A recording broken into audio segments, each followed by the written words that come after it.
श्री गणेशाय नमः. श्री सरस्वत्यै नमः. श्री गुरुभ्यो नमः. श्री मातृपितृभ्यो नमः. श्री कुलदेवताभ्यो नमः. ओम श्री परमात्मने नमः.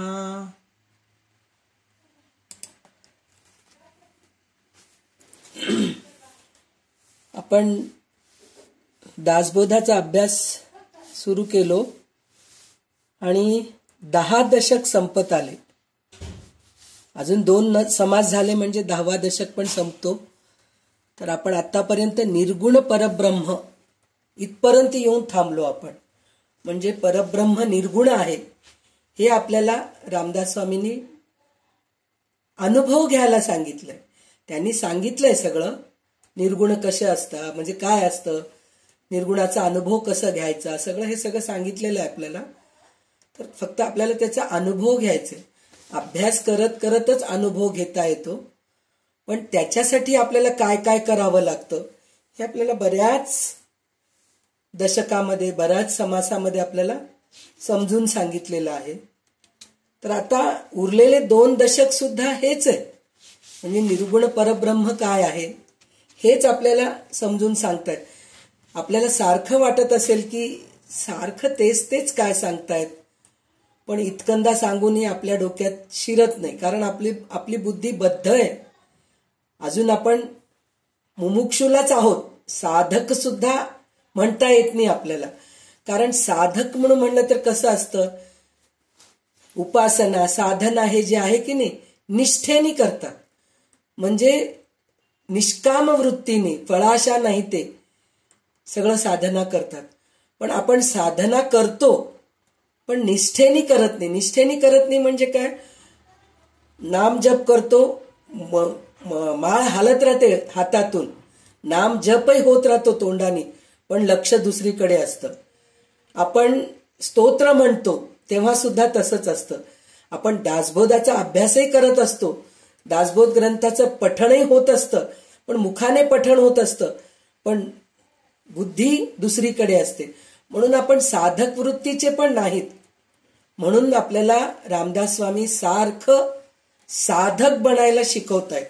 म्हणजे कशा प्रकारे आपण साधना करायची, कशा प्रकारे आपण उपासना करायचं, हे सारखं आपल्याला सांगतायत. म्हणजे पटवून देत आहेत. म्हणजे कसं होतं, एखादी गोष्ट आपल्याला सारखं जर आपल्या डोक्यावर पडत राहिलं, आपल्या कानावर जर पडत राहिलं, तर मग थोडं शिरायला जातं आपल्या ह्याच्यामध्ये. तर त्याच्यासाठी म्हणून रामदास स्वामींचा प्रयत्न असा आहे की प्रत्येक वेळेस तेच सांगून आपल्याला सिद्ध बनवायचं आणि निर्गुणाकडे जायचं, अद्वैत अनुभवायचं, हे आपल्याला सारखं शिकवत आहे. तर आज आपल्याला वैशालीताई सांगलीचे आहेत ते, तर त्यांच्याकडून आपल्याला दासबोध पठण ऐकायला मिळेल. आणि सुरुवातीला नमन वाचून मग दशक 10वा, समास 9वा, प्रकृती पुरुष हे आपल्याला वाचून दाखवतील. तर सुरुवात करा तुम्ही. जय जय रघुवीर समर्थ. गणेश शारदा चैव सद्गुरु सज्जनस्तथा आराध्य दैवतं गुह्यं सर्वे मे रघुनंदनः. गणेश शारदा सद्गुरु संत सज्जन कुळेश्वरू सर्वही माझा रघुवीरू सद्गुरु रूपे. माझे आराध्य दैवत परम गुह्य गुह्यातीत गुह्यपणाची मात न चले जेथे. यो जातो मरुदंश जो क्षितितले संबोधयन सज्जनान ग्रंथयो रचनेन सुपुण्यजनकं श्रीदासबोधाभिधं यत्कीर्त्या पठनेन सर्वविदुषां स्वान्तापहारी सदा. सोऽयं मुक्तिकरश्चितो विजयते सत् श्रीरामदासो गुरुः. मला वाटते अंतरी त्वा वसावे तुझ्या दासबोधासी त्वा बोध व्हावे. अपत्या परिपाववी प्रेमग्रासा महाराज या सद्गुरु रामदासा. ब्रह्मानंदं परमसुखदं केवलं ज्ञानमूर्तिं द्वन्द्वातीतं गगनसदृशं तत्त्वमस्यादिलक्ष्यम् एकं नित्यं विमलमचलं सर्वदी साक्षिभूतं भावातीतं त्रिगुणरहितं सद्गुरुतं नमामि। गुरुब्रह्मा गुरुविष्णू गुरुदेवो महेश्वरः गुरु साक्षात् परब्रह्म तस्मै श्री गुरवे नमः। अनेन प्रियता देवो भगवान् जानकीपती श्रीरामचंद्र पूर्वेशामस्माकं कुलदैवतम्। सुपासारिखे पूर्ण वैराग्य जाचे वशिष्ठा परिज्ञान योगेश्वराचे कवी वाल्मिका सारिखा मान्यायसा नमस्कार माझा सद्गुरु रामदासा। श्रोता वक्ता श्रीराम समर्थ जय जय रघुवीर समर्थ सद्गुरु समर्थ रामदास महाराज की जय। महारुद्र हनुमान की जय। श्रेष्ठ गंगाधर स्वामी महाराज की जय। जय जय रघुवीर समर्थ। दशक 10वा समास 9वा पुरुष प्रकृती।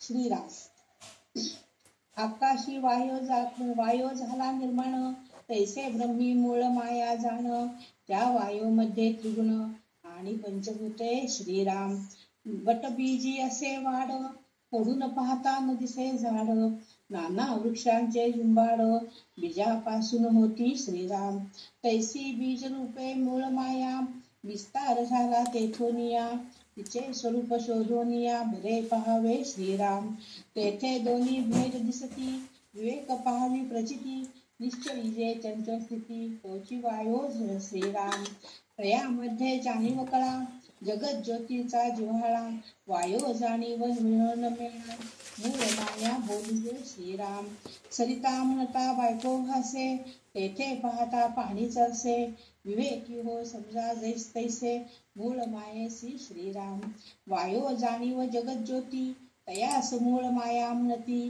पुरुष आणि प्रकृती त्याचेच नाव श्रीराम वायो समूनी प्रकृती आणि पुरुष म्हणती जगत ज्योती पुरुष प्रकृती शिवशक्ती याचेच नाव श्रीराम वायो मध्ये जाणीव विशेष तोच प्रकृती मध्ये पुरुष ये गोष्टीचा विश्वास धरिला पाहिजे श्रीराम वायो शक्ती जाणीव ईश्वर अर्धनारी नटेश्वर लोक म्हणती निरंतर इने प्रकारे श्रीराम वायो मध्ये जाणीव गुण देवी ईश्वराचे लक्षण तयापासून निर्गुण पुढे जाते श्रीराम तया गुणांमध्ये सत्वगुण निखळ जाणीव लक्षण त्याचा देहधारी आपण विष्णू झाला श्रीराम त्याचा अंशे जग झाले ऐसे भगवद्गीता बोले गुंतले तेची उगवले विचार पाहता श्रीराम एक जाणीव वाटली प्राणी मात्रास विभागली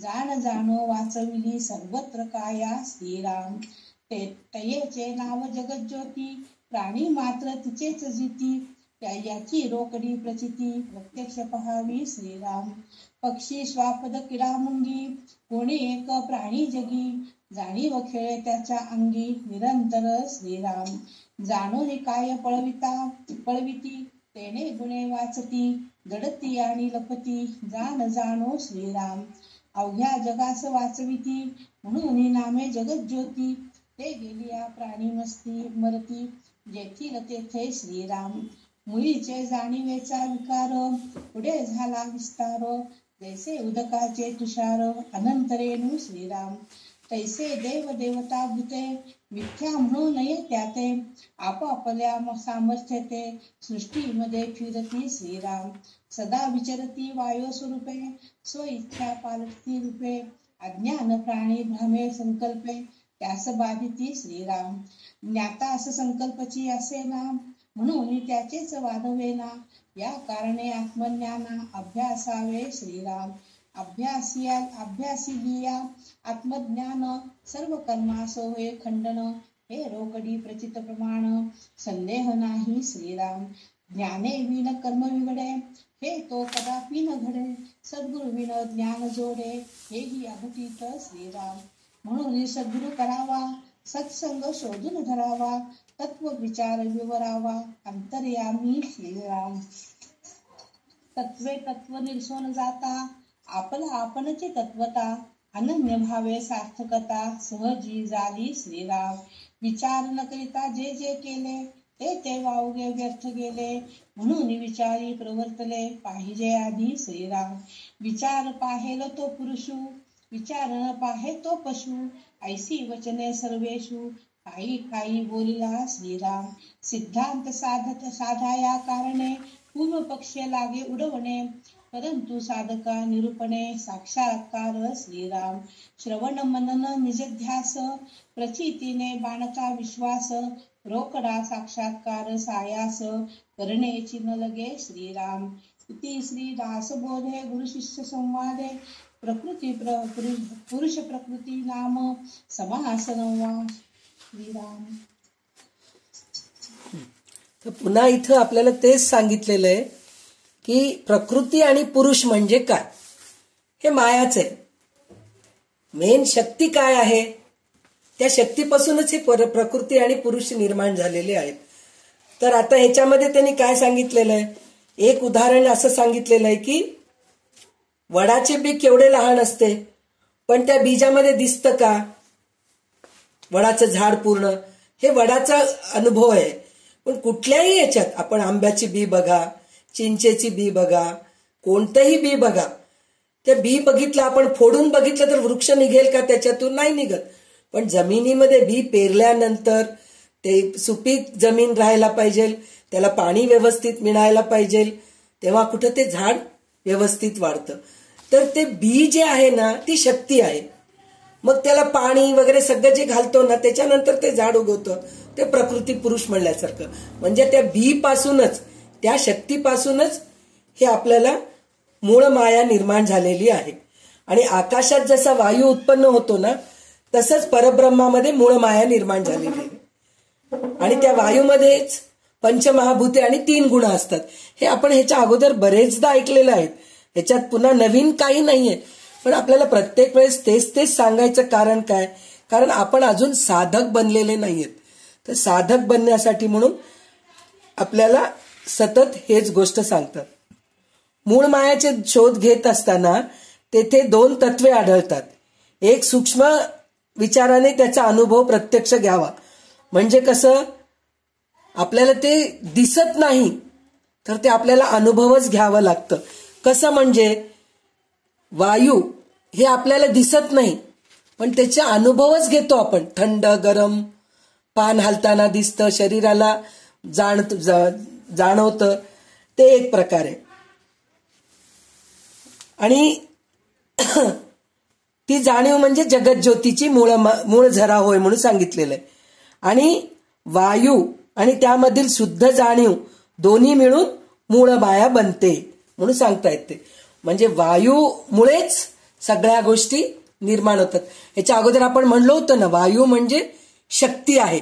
त्या शक्तीनेच सगळं काही निर्माण होतं. मंत्र किंवा काय म्हणतात त्याला मन तयार होणं, हे सगळं वायूनीच.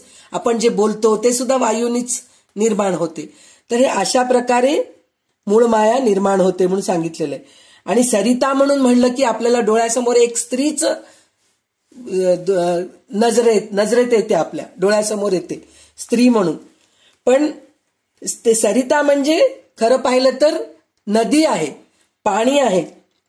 त्याचप्रमाणे मूळ माया सुद्धा स्त्रीवाचक शब्द असल्यामुळे ती बाई म्हणून कल्पना मनामध्ये येते.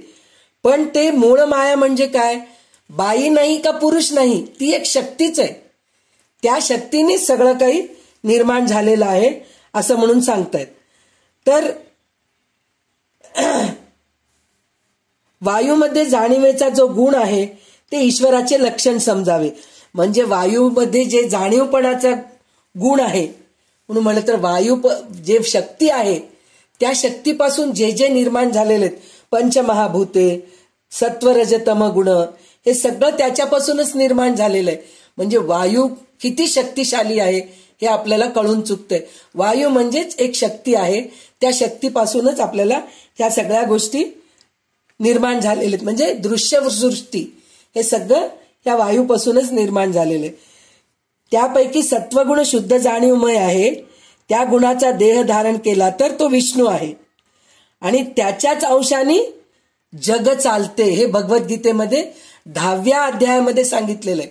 विभूती योग त्यांनी कसं सांगितलंय, चंद्रामध्ये मी आहे, सूर्यामध्ये मी आहे, नारदामध्ये मी आहे, म्हणजे जे उत्तम आहेत त्याच्यामध्ये मी आहे. म्हणून पांडवांमध्ये, अर्जुनामध्ये मी आहे, काय म्हणतात त्याला अजून, ज्ञानामध्ये मी आहे, वृक्षामध्ये मी आहे, अश्वत्थ वृक्षामध्ये मी आहे, प्रत्येक गोष्टीत मी आहे, मी आहे, मी आहे म्हणून सांगितलंय. आणि सगळ्यात शेवटी काय सांगितलंय, एकांशेन स्थितो जगत.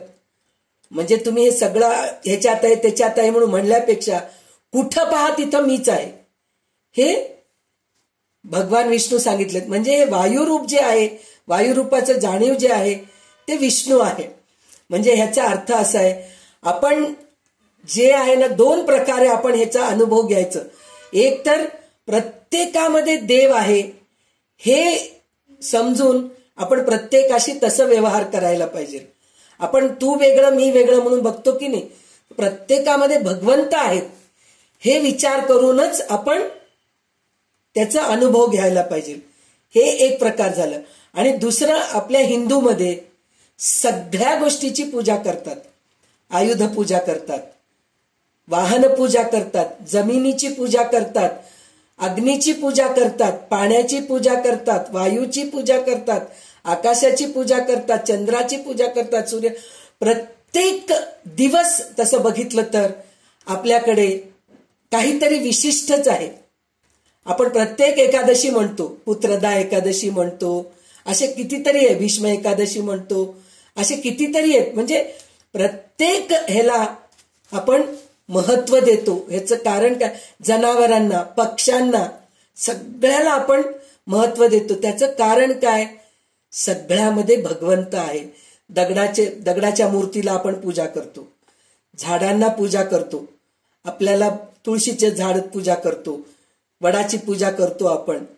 आणि प्रत्येक पत्री आपण मंगळागौरीला, गणपतीला आपण वाहतो, सोमवारी असं आपण प्रत्येक वेळेस सगळ्या झाडांची पत्री तोडून वाहतो. फळं तर खाणारच, फुलं तर घेणारच, पण पानांना सुद्धा महत्व आहे.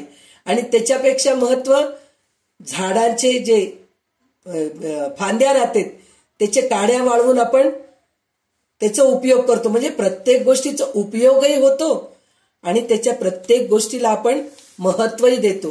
त्याचं कारण काय, आपण प्रत्येकामध्ये परमेश्वर बघतो, भगवंत बघतो. म्हणून इथं सांगितलेलं एकांशेन स्थितो जगत. एकांशेन स्थितो जगत म्हणजे सगळ्यामध्ये उरून पुरलोय मी, असं म्हणून भगवंत स्वतःच सांगतायत. आणि आपल्याकडे पहा, आपण म्हणतो जनावरांना काय विचारायचं, त्याच्यामध्ये काय आहे ते काय, ते म्हणतात ना 4 पुरुषामध्ये धर्म अर्थ काम मोक्ष म्हणल्यासारखं. अर्थ काम जनावरच करतात, धर्म आणि मोक्ष करत नाहीत ते लोक. त्यांना काय पूजा करायचं, पण नाही, त्याच्यामध्ये सुद्धा आपण देव बघतो. आणि खरोखर देव बघतो त्याचं कारण काय, त्याचा उपयोगही करतो आपण. काही मांसाहारी लोक आहेत, ते लोक खातात, म्हणजे त्यांना त्या प्रकारे उपयोग होतो.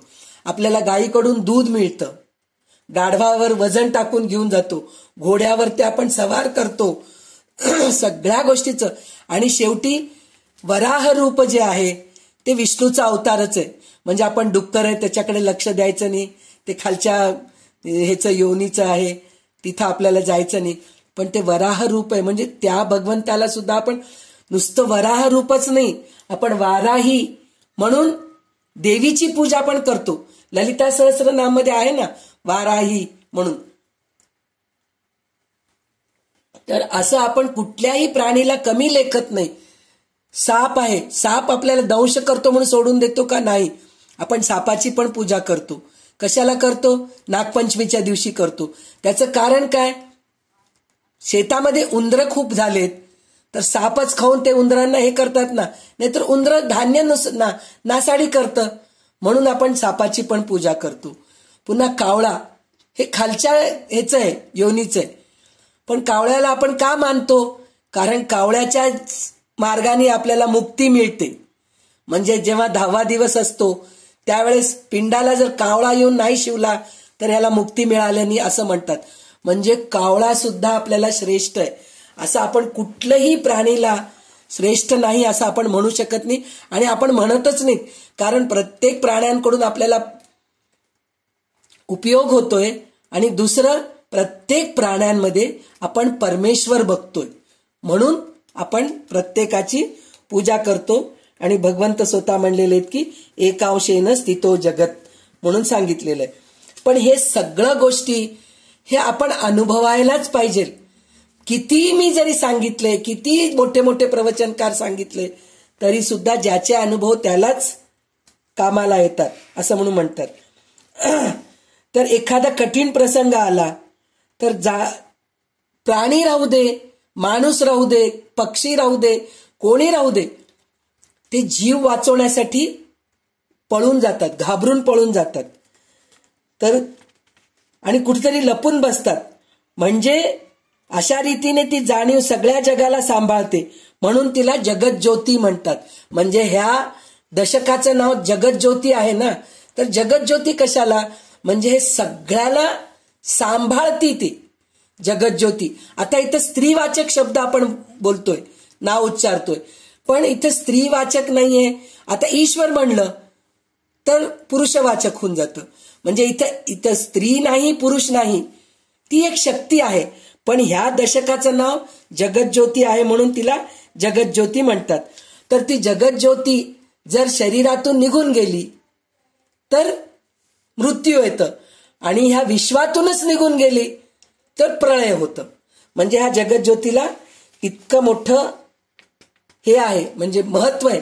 कारण तिच्यामुळेच हे सगळ्या गोष्टी निर्माण होतात. आणि देव, देवता, दैवते आणि भूते हे सगळे तिच्याकडूनच निर्माण झालेले आहेत. तर आपण हे विश्व खोटं आहे असं म्हणतो, पण दिसतं आहे ना, तर दिसेपर्यंत आपण त्याला खरं मानायला हवंय. पण ते खरं मानून त्यालाच चिटकून बसायचं नाही, त्याला सोडायचं आपण सवय करायला पाहिजे. म्हणून आपल्याला जेव्हा आपण त्या गोष्टी सोडायला जातो, म्हणजे काय, हे माझं नाही, हे माझं नाही, हे माझं नाही, म्हणून आपण जेव्हा म्हणतो ना इदन्न मम, इदन्न मम, इदन्न मम, जे आपण अग्नीमध्ये आहुती देत असतो यज्ञामध्ये, तर त्यावेळेस आपण इदन्न मम म्हणतो.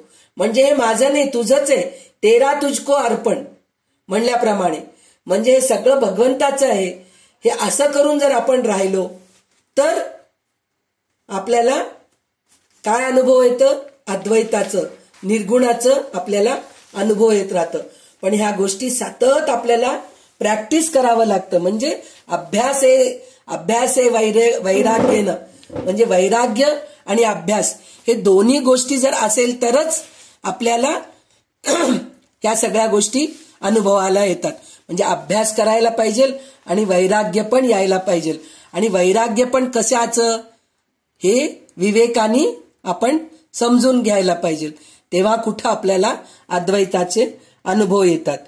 आणि तत्वाचा सूक्ष्म विचार करता करता एका तत्वाने दुसऱ्या तत्वाचा, दुसऱ्याने तिसऱ्या तत्वाचा, असा तत्वांचा निराश होतो. हे आपण सगळं बघितलेलं आहे. म्हणजे पाणी जास्त झालं की अग्नी निर्माण होते, मग अग्नीला विझवण्यासाठी वारा येतो, वारा आलं की मग हे होऊन जातं. म्हणजे आपण पृथ्वी पहिले पाण्यात जाते, पाण्याने मग अग्नी येते, अग्नीच्या नंतर वारा येतो, वाराच्या नंतर हे, म्हणजे हे सगळं एकानंतर एक निघून जातं. मग सगळं काही ते वायूमध्ये विलीन होऊन जातं. जसं पंचतत्व, हे पंचतत्व जे आहेत एकानंतर एक निघून जातात ना, तसं आपल्या शरीराचं पण तसंच आहे. पंचतत्व जे आहे आपल्या शरीराचं, आपलं दहन क्रिया केल्यानंतर अग्नीमध्ये आपल्या अंगातलं अग्नितत्वामध्ये निघून जातं. आपल्या अंगाचं पृथ्वी तत्व जळून भस्म होऊन जातं. आणि पाण्याचं जे तत्व आहे ते पाण्यामध्ये वाफ होऊन निघून जातं. वायू तत्व तर अगोदरच गेलेलं आहे. मग हे सगळं आकाश तत्वामध्ये विलीन होऊन, म्हणजे हे सगळं जसं निर्माण झालं तसं विलीन पण होऊन जातं. हे सगळं शुद्ध स्वरूपाशी आपण तादाकार झालो की मग त्यावेळेस आत्मसाक्षात्कार होतो. त्यामुळेच आपोआप सार्थकता होते म्हणून सांगितलंय. नीट विचार न करता केलेले साधन विनाकारण वाया जाते. म्हणून साधकाने प्रथम नीट विचार करायला आरंभ करावा, म्हणजे विवेक वापरावा. जो नीट विचार करतो तोच खरा मनुष्य हो. जो विचार करत नाही तो पशु समजावा म्हणून सांगितलेलं आहे. तर प्रथम श्रवण करावे, म्हणजे ह्याच्यासाठी आपण काय करावं, तर प्रथम श्रवण करावं म्हणजे ऐकावं चांगल्या गोष्टी, चांगले प्रवचन, चांगले स्तोत्र, चांगले स्तुती देवाची, चांगल्या गोष्टी, हे सगळं म्हणजे ग्रंथाचं सगळं आपण ऐकायला पाहिजे, ग्रंथ वाचन करायला पाहिजे, हे सगळं करायला पाहिजे. रामायण, महाभारत, भागवत हे सगळं आपण पहिले श्रवण करावं. त्याच्यानंतर काय करावं, त्याचे उत्तम मनन करावं, म्हणजे आपण काय वाचलो, त्याच्यातलं काय अर्थ आहे हे आपण विचार करावा. म्हणजे काय चांगलं आहे याच्यातलं आपण काय घ्यायचं आहे याच्याबद्दल सतत आपण मनन करायला पाहिजे. त्याच्यानंतर निधिध्यास करायला पाहिजे, म्हणजे सतत त्याचा विचार करायला पाहिजे. निधिध्यास म्हणजे सतत त्याचाच विचार, भगवंताचाच विचार करायला पाहिजे. रात्रंदिवस मनामध्ये तेच घोळत राहावे, मग हळूहळू परमार्थ मार्गातील अनुभव येऊ लागतात. तर आपण आता थोडं थोडं या गोष्टीचा आपण प्रयत्न करतोय. ते कशाप्रमाणे म्हणून म्हणलं तर, एक तर आपण दररोज भगवद्गीताचे एक अध्याय वाचावं, हे आपण नियम करून ठेवलोय. म्हणजे आता आपण नुसतं वाचतोय, पण असंच वाचता वाचता काय होतं आपल्याला, मग एक एक श्लोकाचा अर्थ कळायला लागतं. सतत जर आपण वाचू लागलो म्हणजे मनन करणं, मग त्याच्यानंतर निधिध्यास जर करू लागलो तर त्याचा अर्थ कळायला लागतं. मग अर्थ कळाल्यानंतर काय होतं, मग आपल्याला त्याच्याकडून हळूहळू परमार्थाकडे आपण जात राहतो. त्याच्यानंतर आता दासबोध ग्रंथ आहे, ललिता सहस्रनामचा आपण अर्थ कळून घ्यायचा विचार करतोय. तर हे सगळ्या गोष्टीचं जर आपण नुसतं वाचन करून सोडून दिलो तर आपण परमार्थाकडे वळत नाहीत, ऐकून सोडून दिलो तर परमार्थाकडे वळत नाहीत. आपण त्याचं श्रवण तर करतोच आहेत. आपण दररोज एकही क्लास मिस न करता सगळेजणी मनापासून इतकं छान ऐकतायत सगळे, तर त्याचं ऐकून मनन करतायत म्हणून आवड निर्माण होते. मनन करतायत म्हणूनच आवड निर्माण होते ना.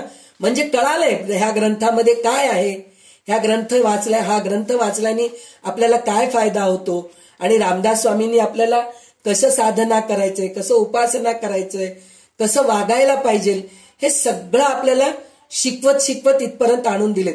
मग हे शिकवल्यामुळे आपल्याला काय झालं, मनन करायची पण तयारी झालेली आहे आपली. पण निधिध्यास होण्याला वेळ लागतो आपल्याला.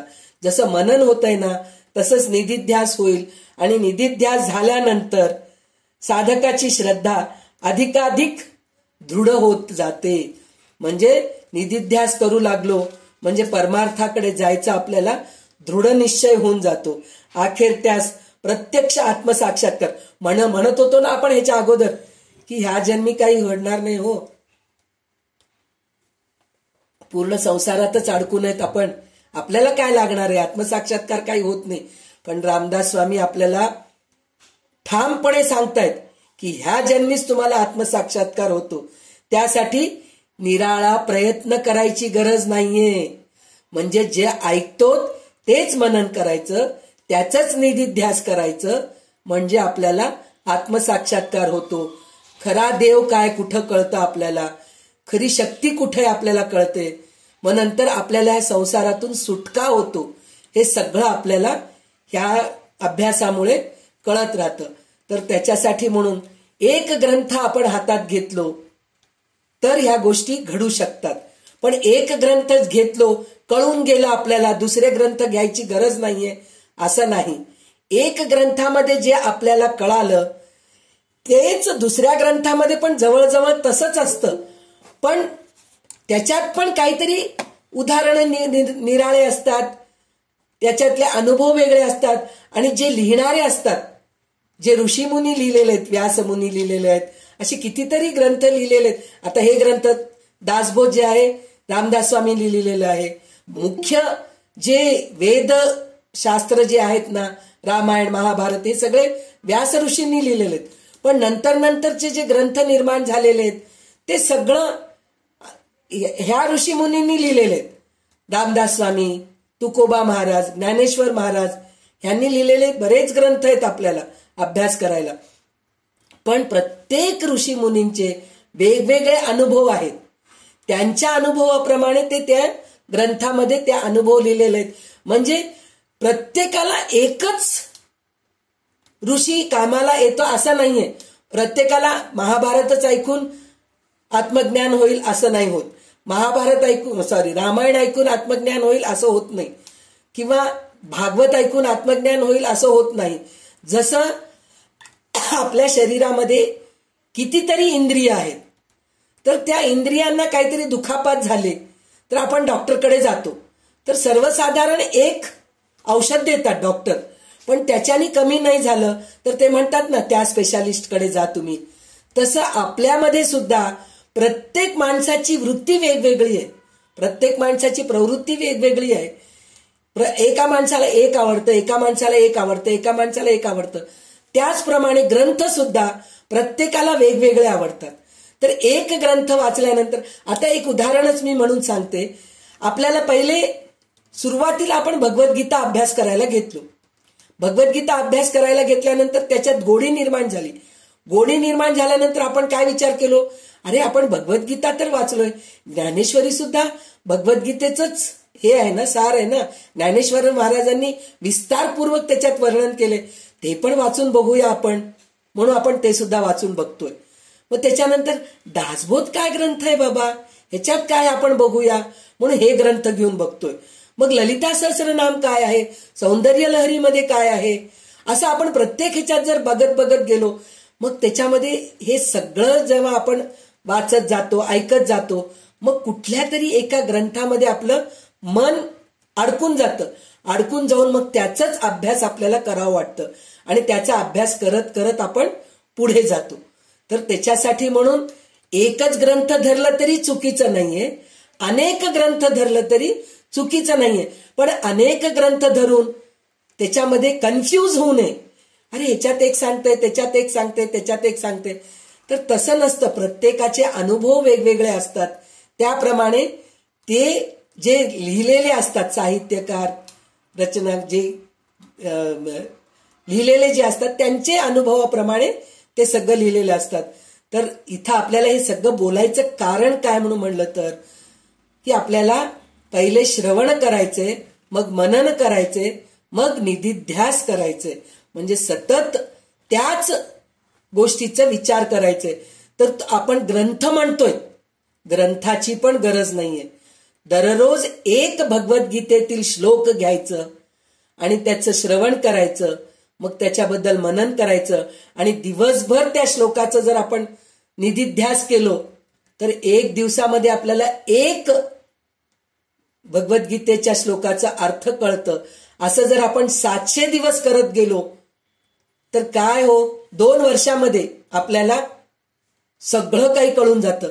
पण आपण तेवढं, म्हणजे रामदास स्वामी सांगितलेलं खोटं नाहीये ना, की ते म्हणाले ना, ह्याच जन्मी आपल्याला आत्मसाक्षात्कार होतो. तर त्याचं उदाहरण हेच आहे. एकच श्लोक घ्यायचं आणि त्याचं आपण श्रवण मनन करत राहायचं. नाही जमलं, भगवद्गीता अवघड आहे आपल्याला, तर श्रीराम जय राम जय जय राम हे तर सगळ्यात सोपंच आहे. पण ते श्रीराम जय राम जय जय राम म्हणताना राम काय आहे हे विचार करायचं. आपण श्रीराम जय राम जय जय राम म्हणतो, दूध वाया गेलं, पोरगी कुठे गेली की, तिचं संसार कसं चाललंय की, हे विचार जर करू लागलो तर ह्या जन्मीने कितीतरी जन्म घ्यावं लागलेला आपल्याला आत्मसाक्षात्कार करून घ्यायला. पण राम म्हणताना राम काय आहे हे आपण जर विचार करत गेलो, तो मर्यादा पुरुषोत्तम आहे, त्याचे गुण काय आहेत, तो कसा वागला, तो सगळ्यांशी कशा प्रकारे काय म्हणतात संभाषण केला, त्याचा स्वभाव कसा आहे, हे जर आपण विचार करत करत जर श्रीराम जय राम जय जय रामचं जप केलो तर ते खूप फायदेशीर आहे. आणि आपल्याला 1 वर्षात नाही, एका दिवसात सुद्धा आत्मसाक्षात्कार व्हायचे चान्सेस आहेत. त्याचं हे आपल्याला रामदास स्वामी सांगत आहे, तेच सांगत आहेत आपल्याला. तर आता आपल्याला चलाचल विचार हे 10वा समास आता आपल्याला घ्यायचे. ह्याच्यातले 30 ओवी वाचा, नंतर उरलेली ओवी वाचा. समास 10वा चलाचल निरूपण. श्रीराम. गगनासारिखे ब्रह्मपोकळ, उदंड उंच अंतराळ, निर्गुण निर्मळ निश्चळ सदोदित श्रीराम. त्यास परमात्मा म्हणती, आणिक नामे नेणून किती, परी ते जाणीजे आदी अंती, जैसे तैसे श्रीराम. विस्तीर्ण पसरला पैस, बहुता दाटला अवकाश, भासजी नाही निराभास, जैसे तैसे श्रीराम. चहूकडे पाताळ तळी, अंतची नाही अंतराळी, कल्पांतकाळी सर्व काळी, संचलेची असे श्रीराम. ऐसे काही एक अचंचळ, ते अचंचळी भासे चंचळ, त्यास नामे पुष्कळ, विविधा प्रकारे श्रीराम. न दिसता नाव ठेवणे, न देखता खूण सांगणे, असो हे जाणाया कारणे, नामाभिधाने श्रीराम. मूळ माया मूळ प्रकृती, मूळ पुरुष ऐसे म्हणती, शिवशक्ती नामे किती, नाना प्रकारे श्रीराम. परी जे नाम ठेविले जया, आधी ओळखावे तया, रचिती विनकासया, वल्गना करावी श्रीराम. रूपाची न धरिता सोये, नाम सरिसे भरंगळे नये, प्रत्ययाविन गळंगान होये, अनुमान ज्ञाने श्रीराम. निश्चळ गगनी चंचळ वारा, वाजो लागला भरारा, परी त्या गगना आणि समीरा, भेद आहे श्रीराम. तैसे निश्चळ परब्रह्म, चंचळ माया भासला भ्रम, त्या भ्रमाचा संभ्रम करून डावू श्रीराम. जैसे गगनी चालला पवन, तैसे निश्चळी झाले चलन, इच्छा स्फूर्ती लक्षण, स्पूर्ण रूप श्रीराम. अहमपणे जाणीव झाली, तेची मूळ प्रकृती बोलली, महाकारण काया रचली, ब्रह्मांडीची श्रीराम. महामाया मूळ प्रकृती, कारण ते अव्याकृती, सूक्ष्म हिरण्य गर्भ म्हणती, विराट ते स्थूळ श्रीराम. ऐसे पंचकर्ण शास्त्र प्रमये, ईश्वर तनु चतुष्षष्टे, म्हणून हे बोलणे होई, जाणीव मूळ माया श्रीराम. परमात्मा परमेश्वरू, परेश ज्ञान घन ईश्वरू, जगदीश जगदात्मा जगदेश्वरू, पुरुष नामे श्रीराम. सत्ता रूप ज्ञान स्वरूप, प्रकाश रूप ज्योती रूप, कारण रूप चिद्रूप, शुद्ध सूक्ष्म अलिप्त श्रीराम. आत्मा अंतरात्मा विश्वात्मा, द्रष्टा साक्षी सर्वात्मा, क्षेत्रज्ञ शिवात्मा जीवात्मा, देही कुटस्थ बोलिजे श्रीराम. इंद्रात्मा ब्रह्मात्मा, हरिहरात्मा, एमात्मा धर्मात्मा, नैऋत्यात्मा, वरुण वायो कुबेरात्मा, ऋषी देव मुनी धर्ता श्रीराम. गण गंधर्व विद्याधर, एकश किन्नर नारद तुंबर, सर्व लोकांचे अंतर, तो सर्वत्रात्मा बोधिजे श्रीराम. चंद्र सूर्य तारा मंडळे, भूमंडळे मेघमंडळे, 21 स्वर्गे सप्त पाताळे, अंतरात्माच वर्तती श्रीराम.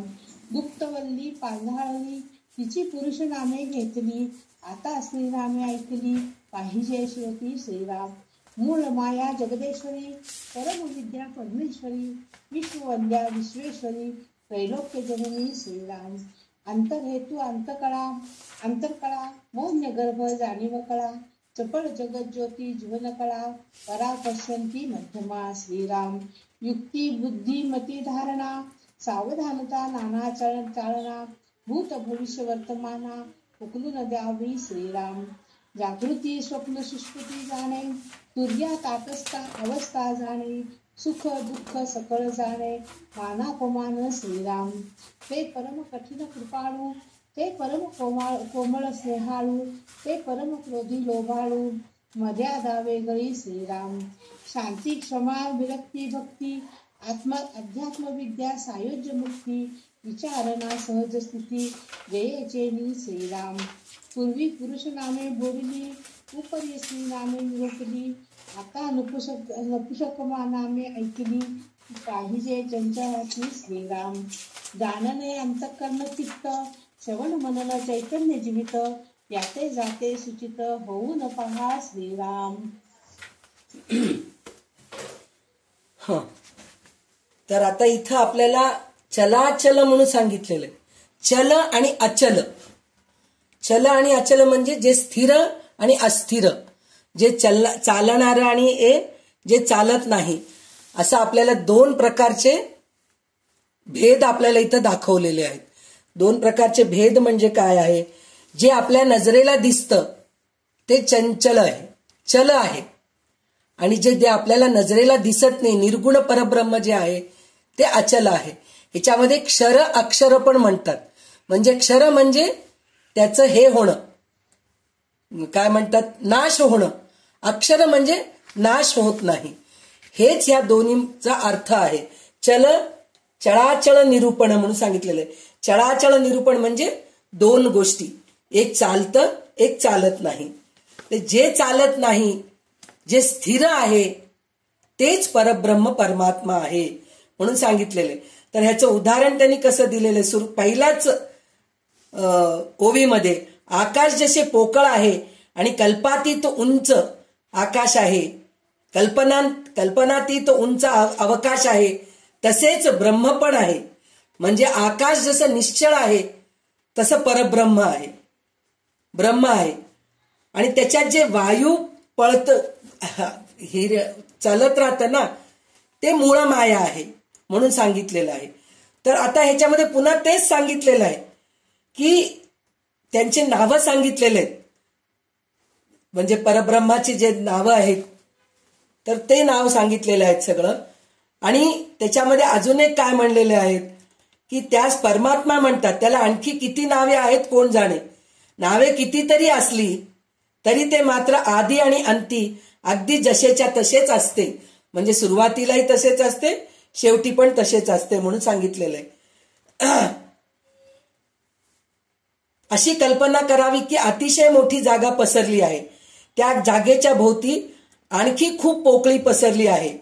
अशा अनंत जागेवरून परब्रह्माची किंचित कल्पना येईल. म्हणजे पोकळी आपल्याला दिसायचं थोडंसंच आहे, पण किती पोकळ आहे, आकाश किती पोकळ आहे, आपल्याला कुठं पहा तिथं आकाश दिसतं.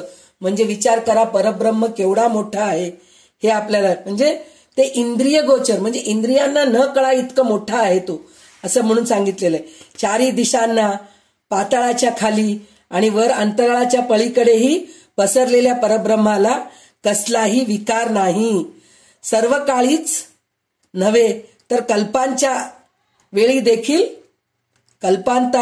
देखील ते अगदी जसेच्या तसे भरून राहिलेले असते.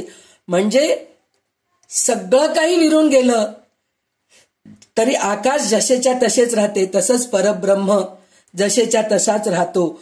म्हणजे काय, तो परत नवीन विश्व निर्माण करायची त्याच्यामध्ये शक्ती आहे. जसं नवीन एक सृष्टी निर्माण करतो, मग ते सृष्टी निर्माण करायसाठी म्हणून काय करतो, ब्रह्माला निर्माण केलाय. मग त्याचं पालन करण्यासाठी म्हणून विष्णूला निर्माण केलंय. मग दोन्ही झाल्यानंतर त्याचं संहारही व्हायला पाहिजे ना.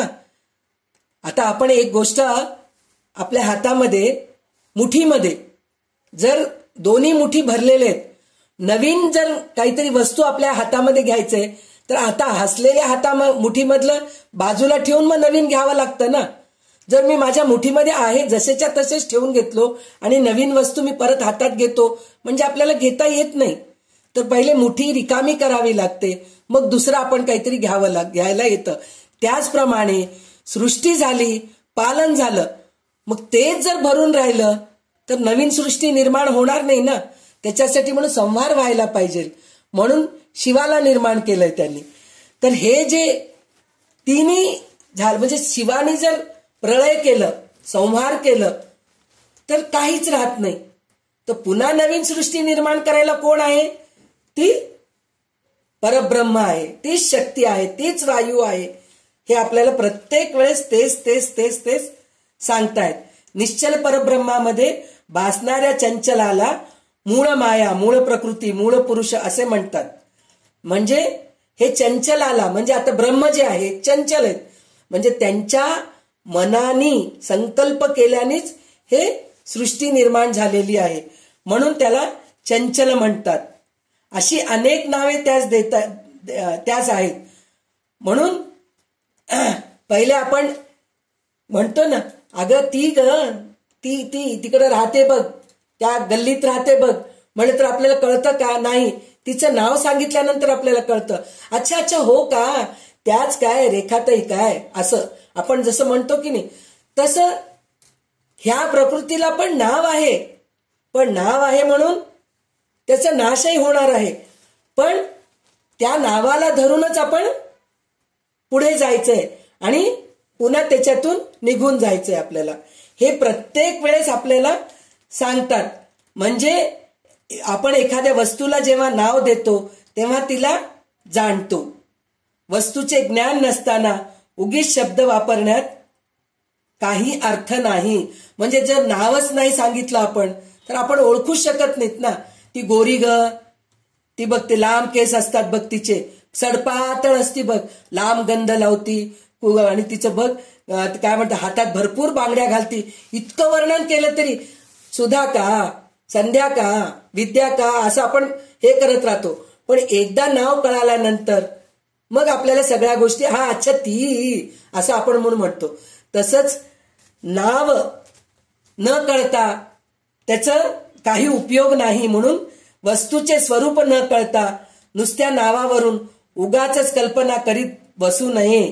प्रत्यक्ष वस्तू न पाहता तिच्याविषयी उगाच कल्पना करीत गेल्यास सगळाच गोंधळ होतो म्हणून सांगितलेलं आहे. म्हणजे नाव सुद्धा कळून घ्या आणि त्याचं गुणही कळून घ्या, मग तेव्हा कुठं आपल्याला गोंधळ होत नाही, आपण त्याच्या पुढे जातो म्हणून सांगितलेलं आहे. आणि निश्चळ आकाशामध्ये चंचल वारा वाहू लागला म्हणजे तो वेगळेपणाने अनुभवाला येतो. म्हणजे निश्चळ आकाश एक आहे, त्याच्यामध्ये वाहणारा वायू चंचल आहे, ते आपण अनुभवाला घेतो. वारा आकाशातच उत्पन्न होतो, आकाशातच वावरतो, परंतु त्या दोघांमध्ये भेद आढळतो. ते भेद काय आहे? चळ चळाचळ म्हणून सांगितलेलं आहे. म्हणजे हे चळ आणि अचळ हे भेद आहे त्याच्यामध्ये म्हणून सांगितलेलं आहे. आणि निर्विकार ब्रह्मास मी ब्रह्म आहे अशी स्वतःची जाणीव उत्पन्न झाली, या जाणीवेलाच मूळ प्रकृती असे म्हणतात. म्हणजे आपण हे सगळं भागवतामध्ये बघितलेलं आहे. म्हणजे ब्रह्माला वाटलं की मी काहीतरी निर्माण करावं, त्याच्यामध्ये छान उदाहरण दिलेलं आहे. जसं स्त्रियांना मेकअप केल्यानंतर 4 आरसे ठेवून मागे पुढे बघतात की नाही, तसं ब्रह्माला सुद्धा वाटलं म्हणे असंच सृष्टी निर्माण करावं, पुन्हा पुन्हा ते माणसांना निर्माण करावं, पुन्हा स्त्रीला निर्माण करावं, मग दोघांच्या मधून बाळ निर्माण करावं. हे सगळं आपल्याला ब्रह्माला वाटलं म्हणून ह्या सगळ्या गोष्टी झालेल्या आहेत म्हणून सांगितलेल्या आहेत. आणि शास्त्रामध्ये सिद्धांत रूपाने जे पंचीकरण सांगितलेलं आहे त्याचप्रमाणे ईश्वराचे हे 4 देह आहेत म्हणून मूळ मायेमध्ये जाणीव आहे असे म्हणावे लागते. हे आपण सगळं बघितलेलं आहे. पिंडाचे 4 देह आहेत, स्थूल सूक्ष्म कारण महाकारण आहे, ब्रह्मांडाचे 4 देह आहे, विराट हिरण्यगर्भ अव्याकृत मूळ माया. मूळ मायेला महामाया किंवा मूळ प्रकृती सुद्धा म्हणतात. ज्याप्रमाणे पिंडाच्या 4ही देहामध्ये जाणीव अखंडपणे ओवलेली असते, त्याच ब्रह्मांडाच्या 4ही देहामध्ये जाणीव अनिश्चितपणे गोवलेली आहे. म्हणजे आपण म्हणतो ना, शरीर एक हलतंय पण सृष्टी हललेली दिसते का आपल्याला? नाही दिसत. म्हणजे पृथ्वी फिरतीये सूर्याच्या भोवती, गोल गोल गोल गोल फिरतीये, पण आपल्याला दिसतं का? हललेलं सुद्धा कळत नाही आपल्याला. पृथ्वी हललेलं काहीच कळत नाही. जर ते कळालं असलं तर पडून गेलो असतो आपण सगळेजणी. तर ह्या गोष्टी आपल्याला कळत नाही. पण हे सुद्धा चलच आहे, अचल नाही. हे 4 पिंड ब्रह्मांड हे जे सगळं सांगितलेले आहेत ना, हे सगळे चलच आहेत. अचल मात्र एकच आहे. ते अचल म्हणजे काय आहे त्याच्यामध्ये त्यांनी सांगितलेलं आहे. त्याच्यामध्ये त्या अचलाची नावे बरेच आहेत म्हणून सांगितलेले आहेत. त्याच्यामध्ये पुरुषरूपी पहिले नाव सांगितलेले आहेत. परमात्मा, परमेश्वर, परेश, ज्ञानघन, ईश्वर, जगदीश, जगदात्मा, जगदीश्वर म्हणून सांगितलेलं आहे. सत्तारूप, ज्ञानस्वरूप, प्रकाशरूप. म्हणजे पहा आपल्याला सत्तारूप म्हणलं तर काय, जो राजा असतो तो सत्ता करतो की नाही सगळ्यांवर, तसं तो सत्तारूप आहे.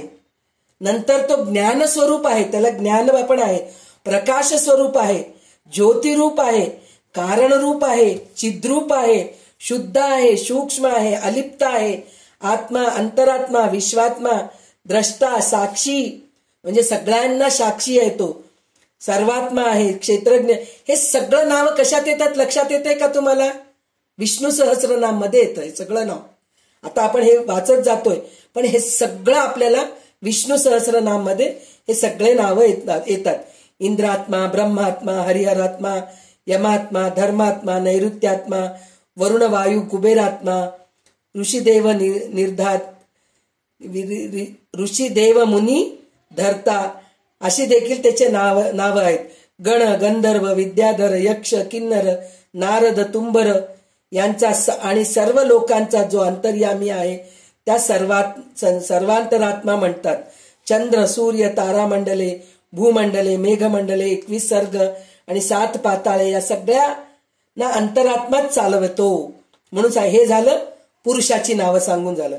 आता स्त्रीवाचक, आता हे सगळं आपण ललिता सहस्रनाम मध्ये, सौंदर्य लहरीमध्ये, लक्ष्मी सहस्रनाम, दुर्गा सहस्रनाम याच्यामध्ये हे सगळं नावं आपण बघतो. ती कोणची नावं आहेत?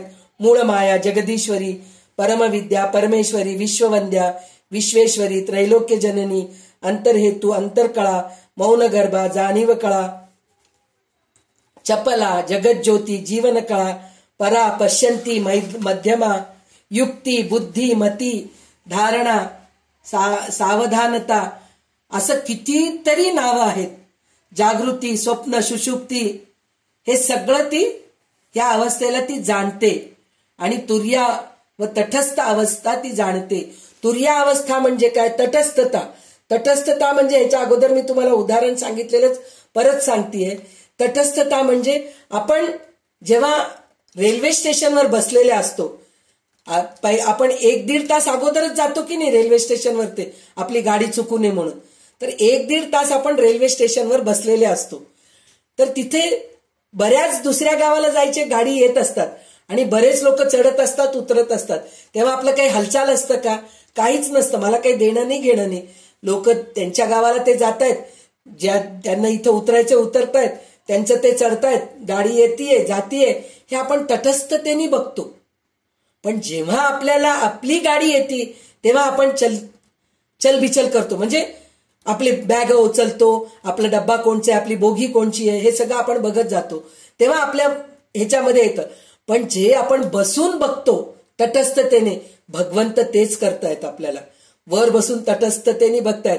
खेळा, कटपुतलीचं आपल्याला बनवून टाकलेत त्यांनी, वर त्यांनी दोऱ्याने आपल्याला खेळवतायत आणि तटस्थतेने बघतायत. त्यांना काही देणं घेणं नाहीये. ते तटस्थता तिच्यामध्ये आहे म्हणून सांगतायत ते. आणि अजून काही नावं सांगितलेले आहेत. ती जशी कठोर आहे तशी कृपाळू पण आहे म्हणून सांगितलेले. म्हणजे आपल्याला ह्याच्या अगोदर ललिता सहस्रनामच्या ह्याच्यामध्ये बघितलोत ना, ती किती कठीण आहे. म्हणजे दुष्टांना, दुर्जनांना मारण्यासाठी ती जन्म घेतीये आणि सज्जनांना सांभाळण्यासाठी म्हणून पण जन्म घेतीये. चांगलं शांत लोकांना छान हे करतीये. म्हणजे परित्राणाय साधू नाम विनाशायच दुष्कृताम म्हणून सांगितलेलं आहे. म्हणजे परित्राण आहे, म्हणजे जे दुष्ट आहेत त्यांना मारण्यासाठी म्हणूनच ती अवतार घेते. भगवंत सुद्धा अवतार घेतात, भगवती सुद्धा अवतार घेते आणि दुर्जनांना मारण्यासाठी, दुष्टांना मारण्यासाठी म्हणून ती कठोर बनते. आणि कृपाळू सुद्धा आहे. ती अत्यंत कोमल आणि प्रेमळ आहे. ती अतिशय रागीट आणि कमालीची मायाळू आहे. शांती, क्षमा, विरक्ती, भक्ती, आत्मविद्या, सायुज्य मुक्ती, सूक्ष्म विचार करण्याची शक्ती आणि सहज स्थिती तिच्या कृपेनेच पदरी पडतात. म्हणजे ती आहे म्हणूनच आपल्यामध्ये सुद्धा हे गुण येत आहेत. म्हणजे आपल्यामध्ये सुद्धा कृपाळू गुण आहेत, कठोर गुण आहेत. म्हणजे आपण जर सारखं जर रागवू लागलो तर त्याला काही किंमत आहे का? मुलं हे ती उगाच ओरडत राहते, तिच्याकडे काय लक्ष द्यायचं म्हणून सोडून देतात. पण ज्यावेळेस आपण मुलांना चूक करतायत त्यावेळेस कठोर होऊन त्यांना शिक्षा देतो. आणि जेव्हा त्यांना बरं नसतं तेव्हा प्रेमाने त्यांना जवळ घेऊन त्यांचं सांगोपांग करतो. आणि जेव्हा ते शाळेतून चांगले मार्क घेऊन येतात त्यांचे कौतुक करतो.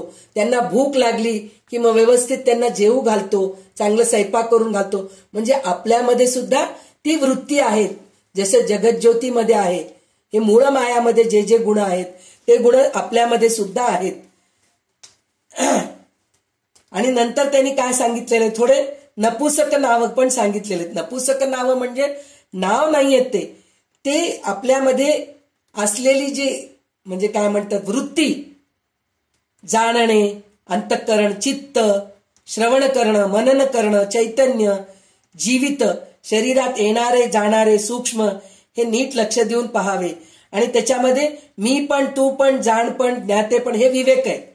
सर्वज्ञपण, जीवपण, शिवपण, ईश्वरपण, अलिप्तपण असं ही नपुसक नावे सांगून झालेले आहेत. म्हणजे ही सगळी वृत्ती आहे. स्त्री पुरुष आपल्याला दिसतंय, पण वृत्ती काय आहे हे आपल्याला ह्याच्यामध्ये सांगितलेलं आहे. त्याच्यामध्ये वृत्ती काय आहे, मी मी मी मी मी नंतर तू वेगळा हे आहे.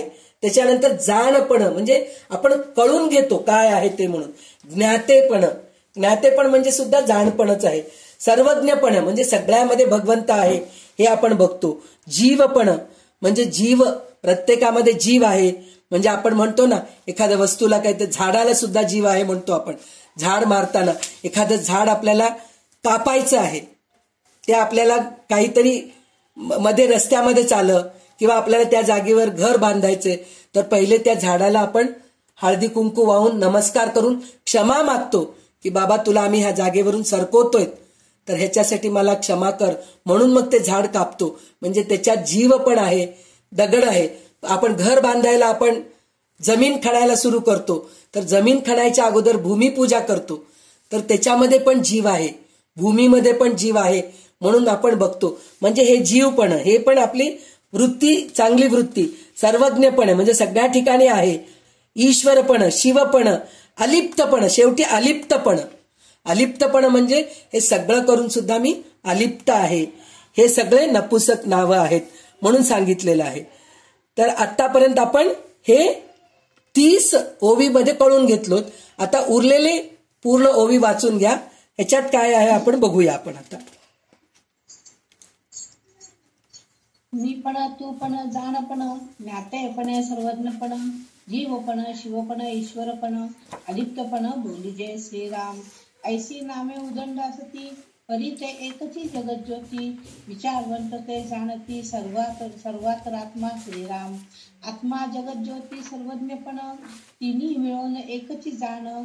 अंतःकरणची प्रमाण, नेप्ती मात्र श्रीराम. ढीग झाले परमार्थाचे, पुरुष स्त्री नपुसंक रामाचे. परंतु सृष्टी रचनेचे, किती म्हणून सांगावे श्रीराम. सकळ चैता एक, अंतरात्मा वर्तती अनेक. मुंगीपासून ब्रह्मादिक, तेनेची चालती श्रीराम. तो अंतरात्मा आहे कैसा, प्रस्तुत ओळखाना आमासा. नाना प्रकारचा तमासा, येथेची आहे श्रीराम. तो कळतो परी दिसेना, प्रचित येते परिभासेना. शरीरी असे परिवसेना, एके ठाई श्रीराम. तीक्ष्णपणे बघणी भरे, सरोवर देखताच पसरे. पदार्थ लक्षण उरे, चहूकडे श्रीराम. जैसा पदार्थ दृष्टीस दिसतो, तो त्यासारखाच होतो. वायुहुनी विशेषतो, चंचल विषयी श्रीराम. कित्येक दृष्टीने देखे, किती एक रसने चाखे. किती एक ते ओळखे, मने करुणी श्रीराम. श्रुती बैसोनी शब्द ऐकतो, घ्राणेंद्रिय वास घेतो. त्वचेंद्रिय जाणतो, शीतोष्णराधिक श्रीराम. ऐसा जाणा अंतःकळा, सकळा मध्ये परिनिराळा. पाहता त्यासी आघात लिळा, तोची जाणे श्रीराम. तो पुरुष ना सुंदरी, बाळ तारुण्य ना कुमारी. नपुसकाचा देहधारी, परी नपुसक नवे श्रीराम. तो चालवी सकळ देहासी, करून अकर्ता महती त्यासी. तो क्षेत्रज्ञ क्षेत्रवासी, देही कुटस्थ बोलिजे श्रीराम. गाम्यो पुरुषो लोके, क्षरिश्चाक्षर एवच. क्षर सर्वाणि भूतानि, कूटस्थोऽक्षर उच्यते. दोन्ही पुरुष लोकी असती, क्षराक्षर बोलिजेती. सर्व भूते क्षर म्हणती, अक्षर कुटस्थ बोलिजे श्रीराम. उत्तम पुरुष तो आणिक, निप्रपंच तो निकळंक. निरंजन परमात्मा एक, निर्विकारी श्रीराम. चारी देह निरसावे, साधके देहातीत व्हावे, देहातीत होता जाणावे, अनन्य भक्त श्रीराम. देह मात्र निरसून गेला, तेथे अंतरात्मा कैसा उरला, निर्विकारी विकाराला ठाव नाही श्रीराम. निश्चळ परब्रह्म एक, चंचल जाणावे माईक, ऐसा प्रत्यक्ष निश्चयात्मक, विवेके पाहावा श्रीराम. ऐसे बहुत न लगे खळखळ, एक पंचल एक निश्चळ, शाश्वत कोणते केवळ, ज्ञाने ओळखावे श्रीराम. असार त्यागून घेईजे सार, म्हणून सारासार विचार, नित्यानित्य निरंतर पाहती ज्ञानी श्रीराम. जेथे ज्ञानाची होते विज्ञान, जेथे मनाचे होते उन्मन, तेथे कैसे चंचलपण आत्म्यायासी श्रीराम. सांगोन वांगिणीचे काम नव्हे, आपले अनुभवे जाणावे, प्रत्ययावी नसणावे, तेच पाप श्रीराम. सत्या एवढे सुकृत नाही, असत्या एवढे पाप नाही, प्रचिती विन कोठे नाही, समाधान श्रीराम. सत्य म्हणजे स्वरूप जाण, असत्य माया हे प्रमाण, येथे निरूपणे पाप पुण्य, कृपे सहित श्रीराम. दृश्य पाप ओसरले, पुण्य परब्रह्म उरले, अनन्य होताच झाले, नामातीत श्रीराम. आपण वस्तू स्वस्थ सिद्ध, तेथे नाही देह संबंध, पाप राशी होती दग्ध, येणे प्रकारे श्रीराम. एरवी ब्रह्मज्ञाने विण, जे जे साधन तो सीन, नाना दोषांचे क्षाळन, होईल तैसे श्रीराम. पापाचे वणले शरीर, पापची घडे तदनंतर, अंतरी रोग बरोबरी उपचार, काय करी श्रीराम. नाना क्षेत्री हे मुंडिले, नाना तीर्थी हे दंडिले, नाना निग्रही खंडिले, ठाई ठाई श्रीराम. नाना मृत्तिकेने घासिले, अथवा तप्त मुद्रेने रासिले, तरी ते वरवरी तासिले, तरी शुद्ध नव्हे श्रीराम. सणाचे गोळे गिळले, गोमूत्राचे मोघे घेतले, माळा रुद्राक्ष घातले, काष्टमणी श्रीराम. वेश वरीवरी केला, परी अंतरी दोष भरला, त्या दोषाचा दहनाला आत्मज्ञान पाहिजे श्रीराम. नाना व्रते नाना दाने, नाना योग तीर्थाटने, सर्वाहुनी कोटी गुणे, महिमा आत्मज्ञानाचा श्रीराम. आत्मज्ञान पाहे सदा, त्याच्या पुण्यास नाही मर्यादा, दुष्ट पातकाची बाधा निरसून गेली श्रीराम. वेदशास्त्री सत्य स्वरूप, तेची ज्ञानी यांचे रूप, पुण्य झाले अमुप, सुकृते सीमा सांडली श्रीराम. या प्रचितीच्या गोष्टी, प्रचिती पाहावी आत्मदृष्टी, प्रचिती वेगळे कष्टी, होऊच नये श्रीराम. अगाये प्रचितीचे लोक हो, प्रचित रस्ता अवघा शोक हो, रघुनाथ कृपे राहो, कृपेने राहो, प्रत्यय निश्चयाचा श्रीराम. इति श्री दासबोधे गुरु शिष्य संवादे चळाचळ निरूपण नाम समास 10वा श्रीराम, दशक 10वा समाप्त श्रीराम. तर आता आपण जे म्हणलो ना, भगवंत अचल आहे, म्हणजे जी शक्ती आहे ती अचल आहे, स्थिर आहे, आणि आपण सगळे जे दृश्य सृष्टी आहे ते पूर्ण चंचल आहे. चलाचलचं आपल्याला हे कळायचं आहे ना. तर आता ह्याच्यामध्ये आपल्याला एक गोष्ट कळून चुकतंय. थोडंसं जर विचार देऊन लक्ष देऊन जर तुम्ही बघितला तर आपल्याला एक गोष्ट काय कळतंय. आपण हे दासबोध ग्रंथ जे घेतलेले आहोत ना, तर त्याच्यामध्ये आपण भगवद्गीतेचं सगळं आपल्याला एक एक गोष्टी कळत आहेत. कसं काय कळालेलं आहे आपल्याला. विभूती योग, हे विभूती योग मध्ये काय सांगितलेलं आहे, सगळ्यामध्ये मीच आहे हे आपल्याला सांगितलेलं आहे. विश्वरूप दर्शन दाखवलंय आपल्याला 11वा अध्यायामध्ये. विश्वरूप दर्शन दाखवलंय म्हणून म्हणलं तर आपल्याला कसं दाखवलंय ह्याच्यामध्ये, प्रळय, पंचप्रळय म्हणून जे आपण उषा वाचली होती ना, पंचप्रळयामध्ये विश्वरूप दर्शनच आहे. म्हणजे सगळ्याला मी खाऊन टाकतोय, तुम्ही निमित्त मात्र आहेत हे आपल्याला अर्जुनाला भगवंतांनी सांगितलेलं आहे की नाही. तसंच प्रळय करणारा तो आहे, आपण कोणीच नाहीयेत. आपल्याला वाटते आपण करतोय म्हणून. हे विश्वरूप दर्शन झालंय. भक्ती कसं करायचंय हे नवविधा भक्तीमध्ये आपल्याला सांगितलंय, म्हणजे 12वा अध्यायामध्ये सांगितलेलं आहे. आता क्षर अक्षर म्हणजे चल अचळ, तर क्षर अक्षर जे आहे 8वा अध्याय आपल्याला. 8व्या अध्यायामध्ये आपल्याला भगवंतांनी सांगितलेलं नाही क्षर म्हणजे काय, अक्षर म्हणजे काय. म्हणजे नाशवंत जे आहेत ते सगळं अक्षर आहे. क्षर म्हणजे टिकून राहणारं. हे आपल्याला भगवद्गीतेमध्ये सांगितलेलं आहे, तेच आपल्याला सांगितलेलं आहे. नंतर आपल्याला ह्याच जगज्योतीमध्ये सुरुवातीला आपल्याला कसं सांगितलंय, वृक्षाचं हे केलेलं आहे. बीज घातल्यानंतर वृक्ष येतं, परत ते वृक्षाचे फांदी खाली येतात, म्हणजे आपली सायकल चालू असती. पुनर्जन्म घेतो, जनन मरण चालूच असतं. आपण जसे कर्म करतो त्याप्रमाणेच आपल्याला पुन्हा जन्म येतं, पुन्हा हे होतं. हे आपल्याला 15व्या अध्यायामध्ये पुरुषोत्तम योग ह्याच्यामध्ये सांग. म्हणजे आपल्याला हे सगळं खरोखर नीट लक्ष देऊन बघितलं, आपण जर नीट अभ्यास करू लागलो तर ह्या सगळ्या गोष्टी आपल्याला कळायला लागतं. म्हणजे भगवद्गीता आणि दासबोध वेगळं नाहीये. भगवद्गीता अर्जुनाला श्रीकृष्णाने सांगितलेलं आहे. इथं गुरु शिष्य संवाद आहे म्हणून रामदास स्वामी शिष्यांना सांगितलेलं आहे. तिथं अर्जुनाला सांगितलंय म्हणून आपल्याला कळालंय. इथं रामदास स्वामी आपल्याला सांगतायत, शिष्याला सांगतायत म्हणून आपल्यालाच कळत आहे. म्हणजे ह्या सगळ्या गोष्टी इथं फक्त कल्याण स्वामी म्हणूनच नाहीये, आपण सगळे त्यांचे शिष्य आहोत. त्याच्यापेक्षा वेणाबाई आहे, अक्का बुवा आहेत, हे सगळे जे आहेत ना ते सगळे त्यांचे शिष्याच आहेत. त्या शिष्यांना सगळ्यांना ते सांगतायत. म्हणजे गुरु शिष्य संवाद आहे. म्हणजे कोणतीही गोष्ट संवादाने कळतं, वादाने कळत नाही. संवाद सुसंवाद राहायला पाहिजे. म्हणजे संवादानेच सगळ्या गोष्टी छान कळतात, वादाने कळत नाही. तर आपण ह्या संवादामध्ये आपण ऐकतोय. म्हणजे आपल्याकडे हे परंपरा कुठून आहे तर आपल्याला बघा, भागवत सुद्धा गुरु शिष्य संवादच आहे. म्हणजे शुकमुनी परीक्षित राजाला सांगतायत, म्हणजे तिथंही संवादच आहे. आणि काय म्हणतात त्याला, हे तर आहेच आहे. ज्ञानेश्वरी सुद्धा निवृत्तीनाथांना आणि ज्ञानेश्वर महाराज हे सुद्धा गुरु शिष्य संवादच आहे. म्हणजे प्रत्येक ठिकाणी गुरु शिष्य संवाद हे आपण ऐकल्यामुळेच आपल्याला ह्या सगळ्या गोष्टी कळत आहेत म्हणून सांगितलेलं आहे. तर आता इथं 31व्या श्लोकापासून आपल्याला काय कळतं आहे, क्षर आणि अक्षर.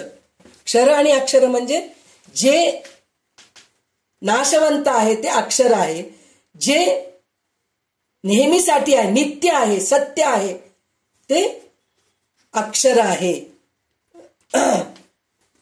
अक्षर आहे. क्षर म्हणजे नाशवंत. थोडं मी हे गडबड केले.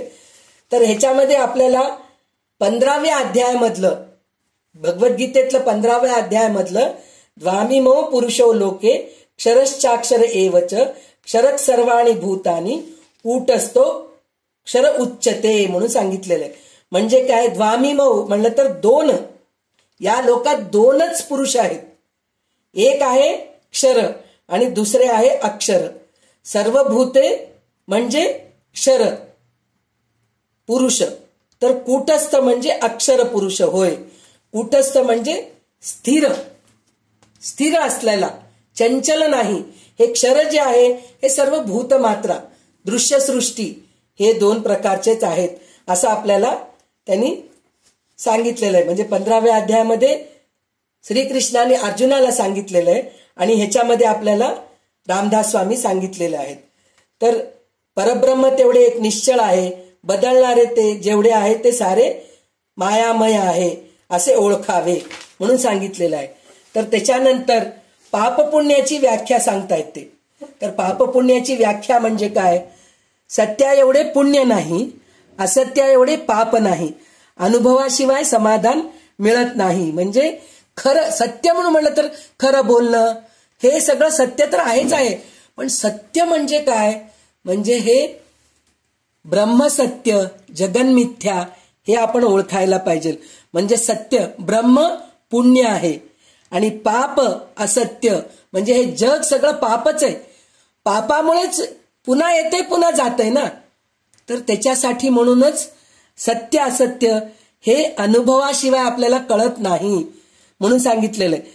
तर त्याच्यासाठी काही काही लोक काय करतात, उपाय करतात. म्हणजे आता इथं कोणालाही नावं ठेवत नाहीयेत, रामदास स्वामी नावं ठेवत नाहीयेत आणि मी बोलतीये म्हणून प्रत्येक जण आपापल्या काय म्हणतात परंपरेमध्ये आलेले जे विद्या आहेत त्याला नावं ठेवत नाहीयेत. पण त्याच्यामध्ये आपल्याला समजून सांगितलेले आहेत रामदास स्वामी. म्हणजे सत्य करण्यासाठी, म्हणजे आपले पाप धुण्यासाठी आपण काय काय करतो हे ह्याच्यामध्ये हे करून सांगितलेलं आहे. म्हणजे आपलं पाप नाश व्हावं म्हणून महाकुंभमेळ्यामध्ये जाऊन स्नान करून येतो आम्ही. काशीला जाऊन तिथं मृत्यू व्हावं म्हणजे मला मोक्ष मिळते असा आपण हे विचार करतो. तिरुपतीमध्ये जाऊन हुंडीमध्ये लाखो रुपये जर घातले तर माझे पाप धुतले जातात, असं आपण ह्या सगळ्या गोष्टी विचार करतो. हे मी माझ्या अनुभवाने सांगितलेलं गोष्ट आहे. पण रामदास स्वामींचे अनुभव अजून वेगळे आहेत. ते किती छान सांगितलेले आहेत ते बघा. त्यांनी सांगितलेले, निरनिराळ्या मातीनी देह घासला म्हणजे आपण भस्म लावतो, अंगाला गंध लावतो. हे सगळं एक प्रकारचं म्हणजे पृथ्वी तत्वच आहे ना. भस्म काय, हे गंध काय. आता आपण गोपीचंदन, आपण ह्याला जातो, द्वारकेला वगैरे जातो, तिथं गोपीचंदनचं हे आहे म्हणून म्हणतो ना, डोंगर आहे तिथून आपण गोपीचंदन घेऊन येतो. म्हणजे ते मातीच ना. म्हणजे किती जरी आपण अंगाला गंध लावलं, कुंकू लावलं, भस्म लावलं तरी उपयोगाचं नाही. तापलेल्या मुद्रांनी देहाला डाग दिले. म्हणजे आता काही परंपरेमध्ये मुद्रा देतात पा स्वामीजी, ते मुद्रा घेऊन सुद्धा आपले पाप धुतले जात नाहीत. ते नुसतं आपण असं समजतो की मुद्रा घेतलं की झालं माझं पाप हे झालं म्हणून. किंवा देहाला वरून तासून घेतले तरी काही शुद्धी होत नाही. आणि शेणाचे किंवा गोमायचे गोळे गिळले. बऱ्याच परंपरेमध्ये द्वादशी, एकादशी झाल्यानंतर द्वादशीच्या दिवशी पंचगव्य घेतात पोटामध्ये, म्हणजे आपल्या पोटामधलं पाप किडे जे आहेत ते सगळं निघून जावं. पण तुम्ही शेण एवढं खा, गोमूत्र बॉटल भरून प्या, तुमच्या मनातलं दोष जात नाही. हे रामदास स्वामी सांगतायत. म्हणजे शेणाचे किंवा गोमायचे गोळे गिळले, गोमूत्राचे हांडे पिऊन टाकले, माळा, रुद्राक्ष किंवा तुळशी काष्टाचे मणी गळ्यात घातले. म्हणजे आपण रुद्राक्ष घालतो, हो स्फटिकाचं जर आपण जर मणीच्या माळेने जर आपण जप केलो ना, वैराग्य लवकर येतं म्हणे. हो, रुद्राक्षाच्या माळाने केलं तर अजून चांगलं पुण्य मिळतं म्हणे. तुळशीच्या काष्टाने जे केलेलं असतं त्याच्याने केलं तर अजून जास्त होतं. हे सगळं बाह्य आहे. ह्याच्याने काही पाप धुतले जात नाहीत. वरून वेश अगदी बदलला, हे सारे उपचार केले तरी तेच वरवरचे ठरतात.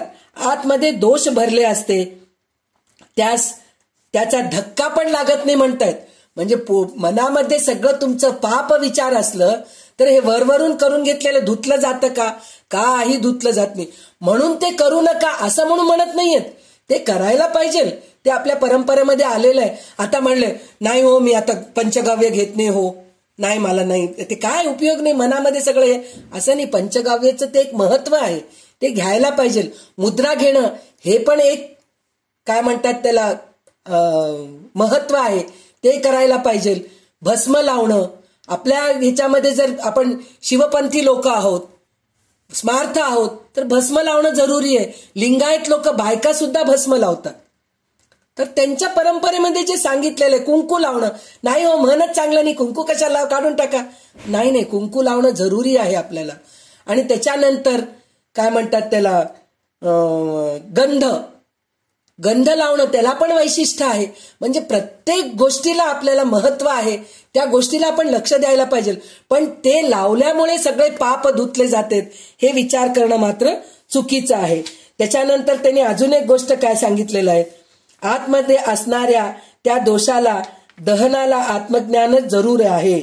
म्हणजे आपल्याला ह्याच्यामध्ये भस्मसात कुरुते अर्जुन म्हणून सांगितलेत. म्हणजे जसं अग्नीमध्ये काष्ट टाकतो, काष्ट म्हणजे काठीचे तुकड्या, लाकडाचे तुकडे टाकतो, ते जसं भस्म होऊन जायचं तसं ज्ञानाग्नी आपलं जे अज्ञान आहे ते पूर्ण भस्म होऊन जातं. हे भगवद्गीतेमध्ये सांगितलेलं आहे. भस्मसात कुरुते अर्जुन म्हणून ज्ञानाग्नी दग्धस म्हणून सांगून मग भस्मसात कुरुते अर्जुन. मला श्लोक पूर्ण हे नाहीये, तर त्याचा अर्थ मी सांगतेय तुम्हाला असं की जसं काष्ट अग्नीमध्ये टाकल्यानंतर भस्म होऊन जातं, त्याचप्रमाणे हे आपलं अज्ञान जे आहे ते ज्ञानी अग्नीने भस्म होऊन जातं म्हणून सांगितलेलं आहे. तर त्याला आत्मज्ञानाचीच जरुरी आहे म्हणून सांगितलेत. सगळी व्रते, दाने, योग, याग, तीर्थाटने या सगळ्याहून आत्मज्ञानाचा महिमा कोटीपटीने जास्त आहे. जो सदैव आत्मज्ञान संपन्न आहे त्याच्या पुण्याला काही मर्यादाच नाही. देहबुद्धीचा दृष्ट पापाची जी बाधा झालेली होती ती नाहीशी होऊन जाती असं म्हणून सांगितलेलं आहे. हे सगळं झाल्यानंतर या सगळ्या गोष्टी अनुभवायच्या आहेत. मी कितीही सांगितलो तरी तुम्ही स्वतः अनुभवा म्हणून सांगतायत. स्वस्वरूपाचा अनुभव घेऊन याची प्रचिती पाहावी. अनुभव घेतल्या वाचून उगीच दुःखी होऊ नये. अहो, प्रचिती यावे असे वाटणाऱ्या लोकांनो प्रचिती घेण्याचा प्रयत्न करा. म्हणजे हे सगळा अनुभव येण्यासाठी म्हणून आपण प्रयत्नांती परमेश्वर म्हणतो की नाही. आपण प्रयत्न केल्याशिवाय आपल्याला परमेश्वर मिळतच नाही. प्रचिती नसेल तर सगळे दुःखच आहे. म्हणून मी प्रार्थना करतो की रामराया तुझ्या कृपेने प्रचिती घेण्याचे लोकांचा निश्चय कायम टिकून राहू दे. म्हणजे काही गोष्टी ऐकल्यानंतर आपल्याला असं वाटतं की करू की नाही म्हणून असा आपल्याला संशय येतो. तर हे संशय येऊ देऊ नका. तर त्याच्यामधून बाहेर पडा आणि विवेकाने आपल्याला काय बरोबर आहे हे कळून घेऊन तुम्ही साधना करा. तर हे साधना टिकण्यासाठी म्हणून रामदास स्वामी स्वतः आपल्यासाठी प्रार्थना करतायत. काय प्रार्थना करतायत? रामराया तुझ्या कृपेने प्रचिती घेण्याचा लोकांचा निश्चय कायम टिकू दे. म्हणजे रामाला प्रार्थना करतायत की लोकांचं सगळ्या चांगल्या गोष्टीवरते, संतांवरते, ग्रंथांवरते विश्वास राहू दे, श्रद्धा राहू दे आणि काय म्हणतात निधिध्यास हे सतत त्यांच्याकडून घडू दे म्हणून आपल्याला रामदास स्वामी प्रत्येक वेळेस सांगत आहेत. तर आता आपलं 10 दशक पूर्ण झालेले. म्हणजे दासबोध ग्रंथात एकूण 20 दशक आहेत. तर त्याच्यातले आपले 10 दशक पूर्ण झालेले आहेत. म्हणजे उत्तरार्ध आपण पूर्ण केलेले आहोत आणि पूर्वार्ध पूर्ण केलेले आहोत. उत्तरार्ध आता आपण उद्या करूयात पूर्ण. पण त्याच्या आधी आपल्याला थोड्याशा गोष्टी कळून घ्यायच्या आहेत. काय कळून घ्यायचे म्हणून म्हणलं तर ह्या दासबोधाच्या पूर्वार्ध मध्ये उत्तरार्ध करण्यापूर्वी किंचित सिंहावलोकन आवश्यक आहे. म्हणजे आपण ह्याच्यापर्यंत काय केलो, आपण काय काय ऐकलो हे थोडंसं आपण कळून घेऊयात आपण. तर एक काय सांगितलंय, मानवी जीवनात ज्ञानासारखे अन्य काही श्रेष्ठ नाही. ज्ञानाच्या प्रकारापैकी आत्मज्ञानासारखे परमपवित्र ज्ञान नाही म्हणून सांगितलंय. म्हणून म्हणलं तर ह्याच्यामध्ये ज्ञान हे श्रेष्ठ आहे. पण ज्ञानामध्ये सुद्धा कोणचं ज्ञान श्रेष्ठ आहे? आत्मज्ञान श्रेष्ठ आहे. म्हणजे ज्ञान बऱ्याचशा गोष्टीचं आपल्याला ज्ञान मिळतं. खाण्याचं ज्ञान मिळतं, पिण्याचं ज्ञान मिळतं, कपड्याचं ज्ञान मिळतं. हे रेशमी आहे हो बरं का, हे नायलॉन आहे, हे कॉटन आहे, हे काय सुती आहे, असं आपल्याला सगळं ज्ञान आहे या सगळ्या गोष्टीचं. आपल्याला हे झाड आंब्याचं आहे, हे झाड चिंचाचं आहे, हे वडाचं आहे, हे पिंपळाचं आहे. म्हणजे झाडाचं सुद्धा आपल्याला ज्ञान आहे. कोणत्या झाडा शेतकरी लोकांना तर कोणत्या झाडाला कोणचं खत घातलं तर चांगलं असतं, कोणत्या जमिनीमध्ये कोणचं बी पेरलं तर चांगलं असतं हे शेतकरी लोकांना माहीत असतं. म्हणजे हे सगळं ज्ञान माहीत आहे सगळ्यांना. पण आत्मज्ञान सगळ्यात श्रेष्ठ आहे, हे आपल्याला पवित्र आहे, हे एक गोष्ट आपल्याला कळालं. आणि दुसरं काय आहे, आत्मज्ञान हेच खरे देवदर्शन होय. त्याने माणसाला शाश्वत व संपूर्ण समाधान लागते. आत्मज्ञानानेच देवदर्शन. म्हणजे आता आपण जे म्हणलो की नाही, मनन चिंतन निधिध्यास, श्रवण मनन चिंतन निधिध्यास हे जर केलो तर आपल्याला देवदर्शन होतं म्हणून सांगितलेलं आहे. तर हे देवदर्शन केव्हा होतं? आत्मज्ञान झाल्यानंतर. म्हणजे श्रवण मनन चिंतन निधिध्यास केल्यानंतरच देवदर्शन होतं म्हणून. आणि तेव्हाच समाधान लाभते. नंतर इतर ज्ञानामध्ये ज्ञाता किंवा जाणणारा मी वेगळेपणाने वस्तूचे ज्ञान करून घेतो. आत्मज्ञानामध्ये जाणणारा आत्मवस्तूशी तादाकार होऊन तिचे ज्ञान करून, किती सुंदर सांगितलेलं आहे बघा. म्हणजे सगळ्या ज्ञानाला वस्तू वेगळी असती, आपण वेगळे असतो. म्हणजे प्रत्येक गोष्टीचं ज्ञान घ्यायचंय आपल्याला, तर वस्तूचं ज्ञान घेतो आपण, दृश्यसृष्टीचं ज्ञान घेतो. पण परमात्म्याचं जर ज्ञान घ्यायचंय तर आपण परमात्माच बनायला पाहिजे, तेव्हा कुठं आपल्याला आत्मज्ञान मिळते म्हणून सांगता येते. म्हणून देवाचे दर्शन झालेला पुरुष देवरूपच बनतो म्हणून म्हणतायत. आत्मवस्तू ह्याचा आपल्याला अनुभव कसा येतो? आपण म्हणजे तिरुपतीला गेलो, कुठेही गेलो, तिरुपतीच नाही, बद्री केदारला गेलो, अमरनाथला गेलो, किंवा मानस सरोवरला गेलो, किंवा साधं आपल्या घरच्या देवळामध्ये, देवघरामध्ये सगळी पूजा झाल्यानंतर एक क्षण आपण ते देवघरातलं देव बघतो, स्वच्छ झालेलं, छान पूजा झालेलं. एक क्षणासाठी आपल्याला कसं वाटतं, आहा काय सुंदर पूजा झालीये. हे म्हणलं की काय होतं, म्हणजे आपण देवरूपच होऊन जातो. तर आपल्या देवघरामध्ये हे आपल्याला जाणीव येतं, तिरुपतीला गेल्यानंतर जाणीव येतं, तीर्थयात्रेला गेल्यानंतर जाणीव येतं. तर खरोखर जर सगळं दृश्यसृष्टी सोडून, सगळं संसार सागर तरून जर आपण परमेश्वरामध्ये जर विलीन झालो, तर ते आनंद काय मिळत असेल हे खरोखरच अनुभवाल्यानंतरच आपल्याला त्या गोष्टी कळू शकतात. म्हणून देवरूपच बनतो म्हणून सांगितलेलं आहे. आत्मवस्तू अदृश्य व सूक्ष्म आहे. तिच्या प्राप्तीबद्दल तळमळ लागण्यास दृश्याचे म्हणजे प्रपंचाचे प्रेम सुटणे जरुरी आहे. म्हणजे हे सूक्ष्म आणि अदृश्य जे गोष्ट आहे ते कळून घेण्यासाठी म्हणून दृश्याचं, प्रपंचाचं प्रेम सुटायला पाहिजे. प्रपंचाचं प्रेम सुटायला पाहिजे म्हणजे माया ममता, ह्याच्यातून आपण बाहेर यायला पाहिजे असं म्हणून आपल्याला सांगितलेलं आहे. नंतर काय सांगितले 5व्या ह्याच्यामध्ये, प्रपंचाचे स्वरूप तपासून पाहिले तर ते सर्व बाजूनी अपूर्ण असलेले आढळते. म्हणून प्रपंच दुःखमय राहणारच. हे पटले की माणूस देव शोधायला लागतो. प्रपंचाचे स्वरूप तपासून पाहिले तर ते सर्व बाजूनी अपूर्ण दिसते. अपूर्ण दिसते म्हणजे काय? पूर्ण म्हणजे काय? नेहमी राहणार, सगळं राहणार. अपूर्ण म्हणजे काय? थोडं कमी होतं ना, हे अपूर्ण आहे. हो, म्हणजे माझा अभ्यास अपूर्ण झालं, माझं पाठांतर अपूर्ण झालं, म्हणजे थोडं राहिलंय. म्हणजे हे थोडं जे राहणं आहे, कमी होणं आहे, हे जे आहे अपूर्ण आहे. म्हणून त्यांनी काय सांगितलेलं आहे, हे अपूर्ण दिसते म्हणून प्रपंच दुःखमयच राहणारच. हे पटले की माणूस देव शोधाय, म्हणजे हे सगळं अपूर्ण आहे. दृश्यसृष्टी पूर्ण अपूर्ण आहे. माया ममता, माझं तुझं, हे सगळं अपूर्ण आहे. पण खरं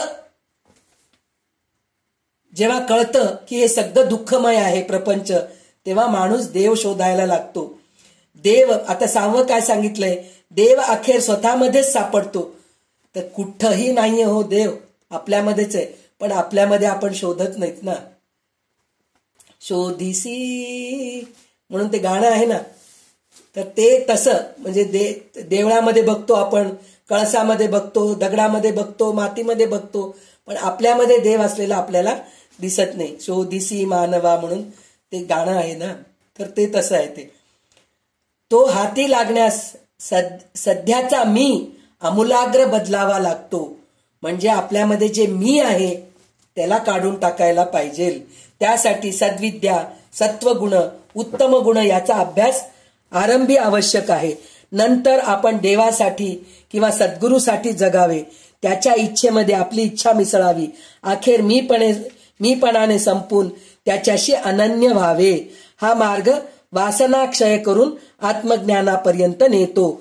म्हणजे वासनाचा क्षय, आपण जे म्हणलो ना, क्षय अक्षय, आत्ताच बघितलो ना, क्षर अक्षर हे पण तेच आहे, क्षय अक्षय पण तेच आहे.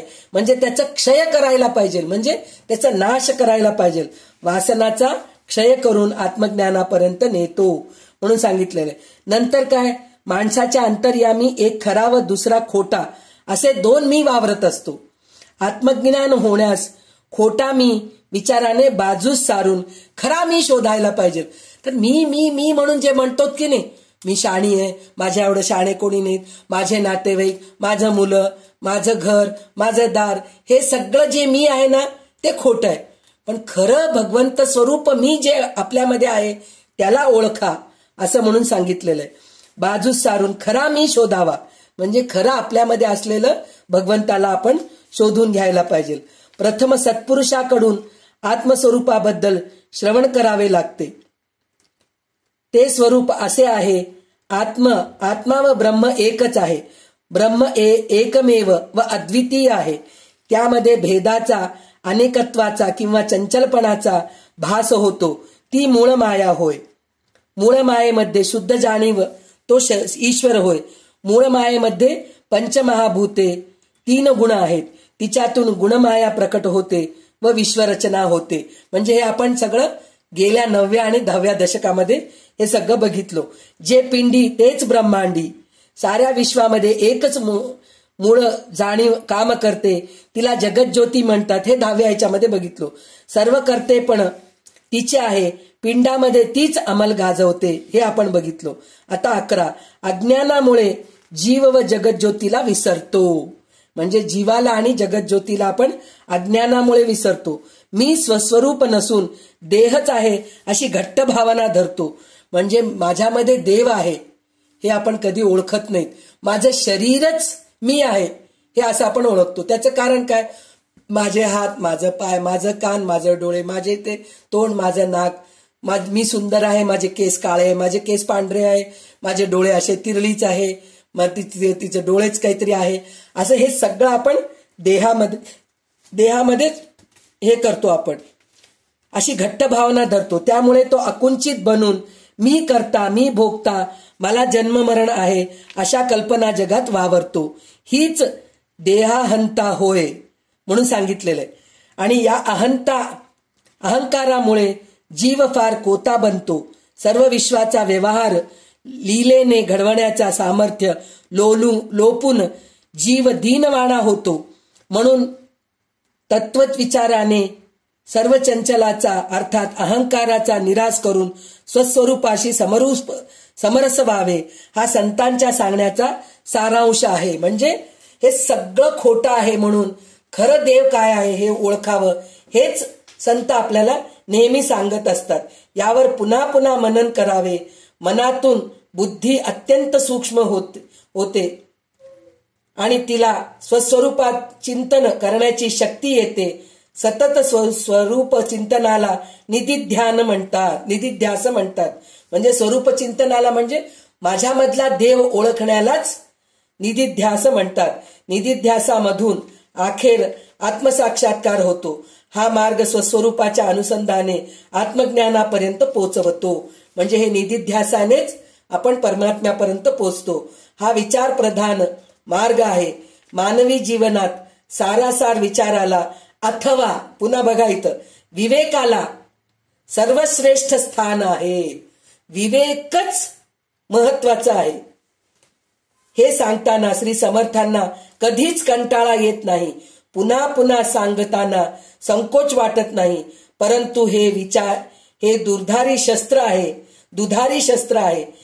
जर ते कुशलतेने वापरले तर सर्व संशयाचा निराश करते आणि आत्मज्ञानापर्यंत त्वरित घेऊन जाते.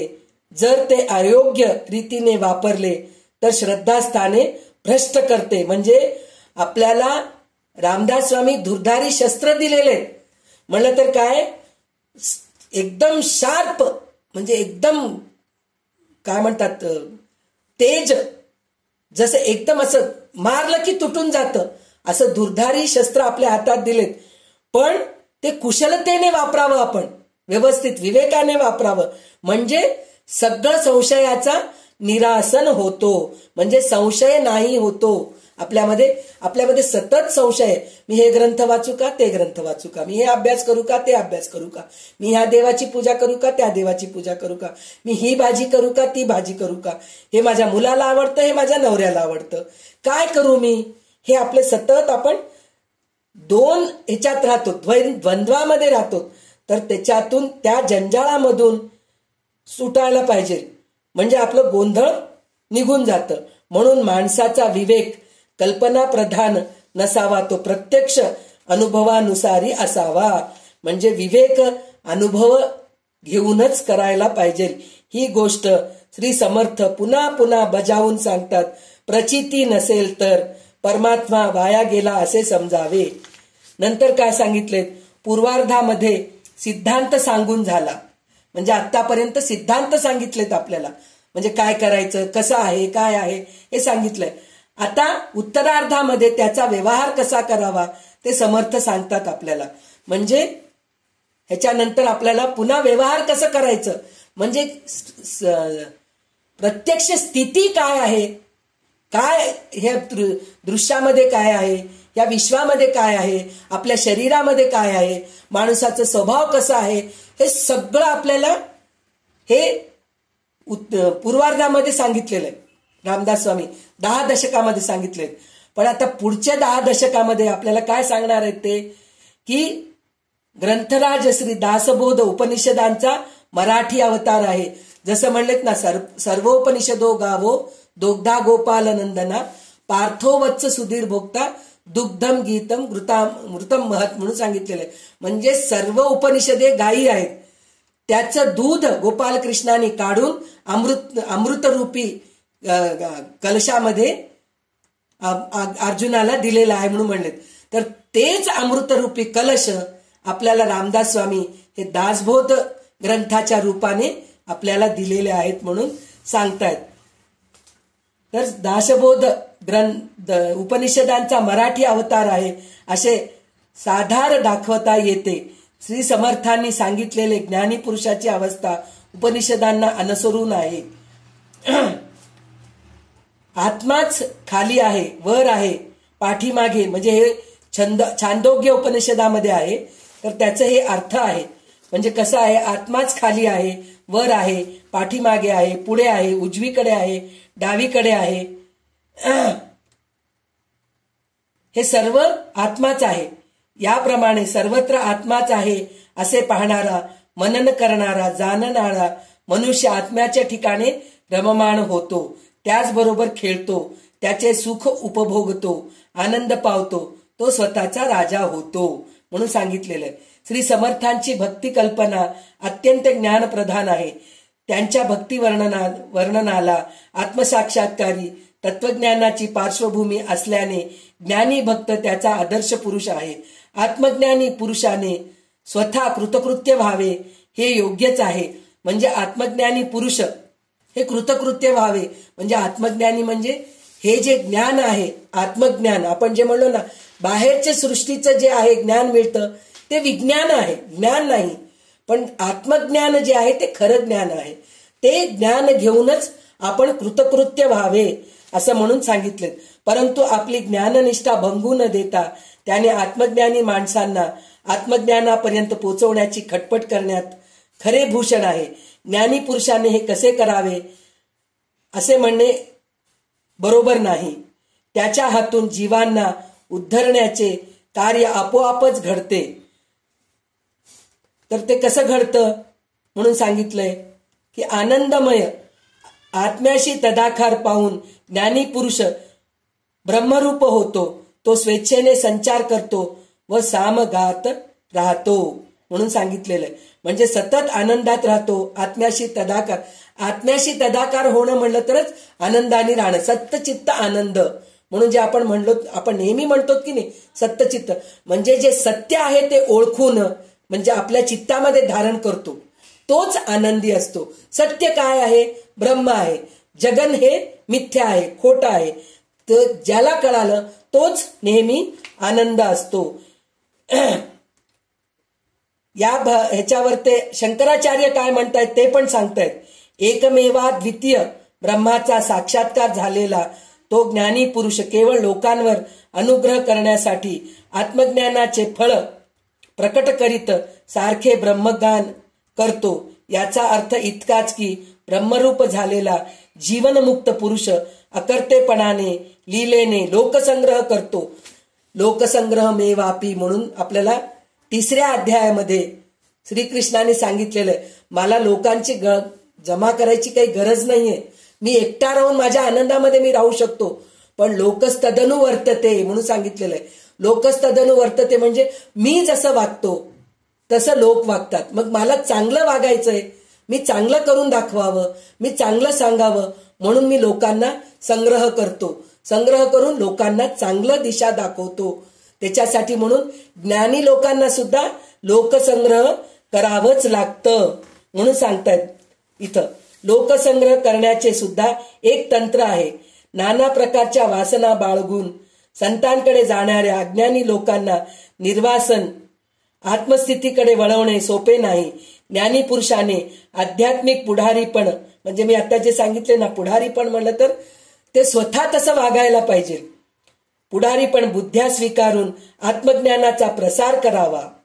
याचा सर्वांगीण विचार श्री समर्थांनी ग्रंथाच्या उत्तरार्धात केलेला आढळतो. मराठीमध्ये शुद्ध अध्यात्म पुष्कळ होते व आहेत, परंतु लोकसंग्रहाचे असे स्वानुभवाचे व खात्रीचे ठसठसीत विवेचन मराठीमध्येच काय पण अन्य भारतीय भाषामध्ये सुद्धा आढळत नाही. म्हणजे जे आपल्याला जे सांगितलेले ना स्वस्वरूप म्हणून, म्हणजे पहिल्या 4 दशकामध्ये जे काही सांगितलेत आपल्याला रामदास स्वामींनी, मूर्खपणाची लक्षणे म्हणून सांगितलेत, उत्तमपणाची लक्षणे सांगितलेत, श्रोता कसं राहायला पाहिजे, वक्ता कसं राहायला पाहिजे, सभासद कसं राहायला पाहिजे, हे दुसऱ्या कुठल्याही ग्रंथामध्ये आपल्याला दिसत नाही. म्हणून ठामपणे सांगता येतं आपल्याला. फुलामधून अत्तर काढणे कठीण नाही, मातीमधून अत्तर काढणे ही खरी करामत आहे. विवेक वैराग्य संपन्न पुरुषाला आत्मज्ञान करून देणे कठीण नाही.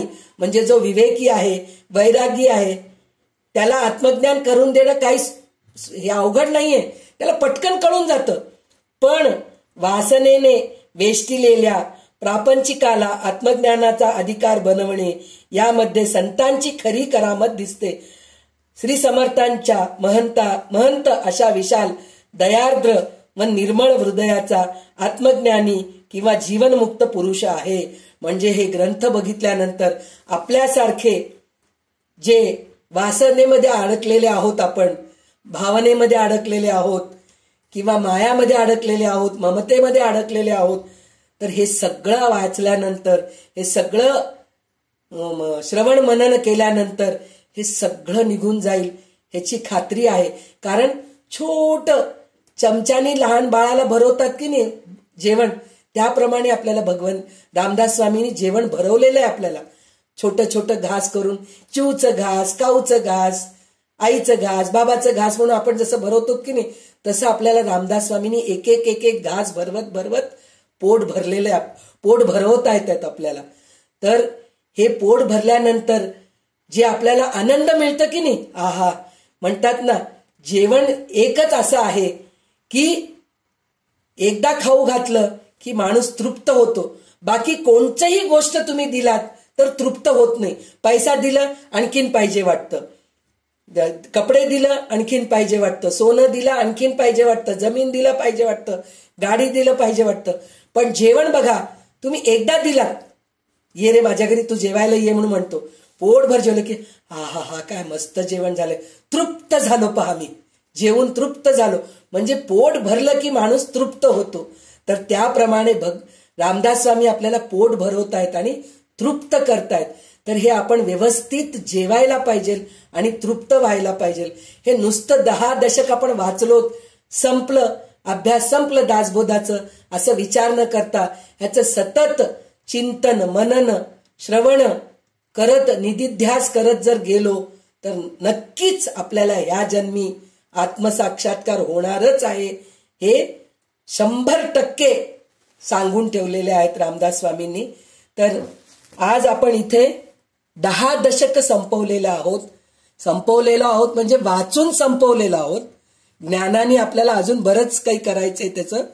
तर त्याच्यासाठी म्हणून परत आपण दासबोध ग्रंथ ऐकणे किंवा वाचणे हे सतत, जसं आपण भगवद्गीता वाचतोय की नाही, दररोज एक अध्याय वाचतोय, त्याचप्रमाणे एक समास, अर्ध समास, 4 ओवी जरी आपण दासबोधाचे वाचत गेलो, आपण आता दासबोधाचा अभ्यास करतोय म्हणून मी दासबोध म्हणतेय. ज्ञानेश्वरी असू दे, ललिता सहस्रनाम असू दे, विष्णू सहस्रनाम असू दे किंवा कुठलाही ग्रंथ असू दे, दररोज एक पान जरी वाचलो तर त्याचं खूप फळ मिळतं. आणि अजून एक अनुभव असं सांगितलेलं आहे स्वरूपानंदांचं जे हे आहे ना आश्रम कोकणामध्ये पारस इथं आहे, तर तिथं म्हणे भगवद्गीता ठेवलेलं आहे की ज्ञानेश्वरी, म्हणजे बरोबर मी हे नाही, मला वाटतं ज्ञानेश्वरीच वाटतं, हो ज्ञानेश्वरी ग्रंथ ठेवलेला आहे. तर आपण मनामध्ये शंका घेऊन जाऊन तिथं बसावं आणि तिथे ठेवलेल्या ज्ञानेश्वरीचं एक पान काढावं म्हणे. कुठलंही पान काढा तर आपल्या शंकेचं निरसन होतं म्हणे. तर म्हणजे ज्ञानेश्वरी असं ग्रंथ आहे, दासबोध असं ग्रंथ आहे की आपण कुठलंही एक पान काढलं तर आपल्या मनातलं शंका निरसन होतं. इतकं चांगलं ग्रंथ आपल्या हातात असताना आपण त्या गोष्टीकडे दुर्लक्ष करतो. हो, खरोखर त्या ग्रंथाला आपण कापडी मध्ये एका कपड्याच्या वस्त्रामध्ये, भगव कपड्याच्या वस्त्रामध्ये गुंडाळून देवघरात ठेवून त्याच्यावर हळद कुंकू वाहून फुलं वाहून नमस्कार करतो, एवढंच करतो. म्हणजे तसं करू नका म्हणून म्हणत नाहीये, पण ते उघडून बघा, त्याच्यामध्ये काय आहे ते बघा. हे प्रत्येक वेळेस प्रत्येक संत आपल्याला सांगतात. तर आपण त्याचं थोडंसं प्रयत्न केलो आहेत. तर बघूया आता पुढे काय होणार आहे. पुढच्या 10 दशकामध्ये आपल्याला काय अजून काय शिकायला मिळणार आहे हे आपल्याला पुढेच कळणार आहे. तर पुन्हा एकदा मी तेच सांगते की तुम्ही खरोखर मनापासून दररोज नियमितपणे ऐकायला येतात. तुम्ही ग्रंथ कोणत्याही विषयावर बोलू लागलं तर तुम्ही मनापासून ऐकतात. ह्याच्यानेच मला परत परत अभ्यास करावं वाटतं. आता सांगितल्यापेक्षा अजून चांगलं सांगावं वाटतं. तर हे सगळं तुमच्यामुळेच, म्हणजे श्रोता तुम्ही आहात, म्हणूनच तुम्हाला नमस्कार. तुमच्यामुळेच हे सगळं होतंय. तर अजून आपण 10 दशक पुढे घेऊ, पण माझ्या मतीला मी जेवढा अभ्यास केले त्याच्यामधलं थोडंसं काहीतरी मी सांगायचा प्रयत्न करते. तर ह्याच्यातलं जे काही चांगलं आहे ते सगळं भगवंताची कृपा, माझ्या सद्गुरूची कृपा, रामदास स्वामींची कृपा आहे, म्हणूनच एवढं थोडं काहीतरी मी बोलू शकते आहे. पण ह्याच्यात काहीतरी थोडं कमी असेल किंवा बरेचशा चुक्या होत असतील माझे, तर हे सगळं माझा अभ्यासाचंच कमी आहे. तर त्याच्यासाठी मला क्षमा करा. आता हे एवढं बोलून मी माझ्या सद्गुरूंना, रामदास स्वामींना नमस्कार करून मी इथंच थांबते. जय जय रघुवीर समर्थ. वैशाली ताई लेफ्ट झालेत काही कारणामुळे वाटतं, तर मीच कल्याणकरी रामराया म्हणते आणि आपण इथे थांबूया. तर कल्याणकरी रामराया, रामराया कल्याणकरी रामराया, जनहित विवरी कल्याणकरी रामराया, कल्याणकरी रामराया, जनहित विवरी कल्याणकरी रामराया. तळमळ तळमळ होतची आहे, तळमळ तळमळ होतची आहे, तुझा तूची सावरी दयाळा, कल्याणकरी रामराया, रामराया कल्याणकरी रामराया. अपराधी जन चुकतची गेले, अपराधी जन चुकतची गेले, हे जन हाती धरी दयाळा, कल्याणकरी रामराया, रामराया कल्याणकरी रामराया. कठीण त्यावरी कठीणची झाले, कठीण त्यावरी कठीणची झाले, आता न दिसे उरी दयाळा, कल्याणकरी रामराया, रामराया कल्याणकरी रामराया. कोठे जावे काय करावे, कोठे जावे काय करावे, आरंभिली बोहरी दयाळा, कल्याणकरी रामराया, रामराया कल्याणकरी रामराया. दास म्हणे आम्ही केले पावलो, दास म्हणे आम्ही केले पावलो, दयेसी नाही सरी दयाळा, कल्याण करी राम राया, राम राया कल्याण करी राम राया, जनहित विवरी, जनहित विवरी, कल्याण करी राम राया, राम राया कल्याण करी राम राया. जय जय रघुवीर समर्थ. सदा सर्वदा योग तुझा घडावा, तुझे कारणी देह माझा पडावा, उपेक्षू नको गुणवंता अनंता, रघुनायका मागणे हेची आता. जय जय रघुवीर समर्थ.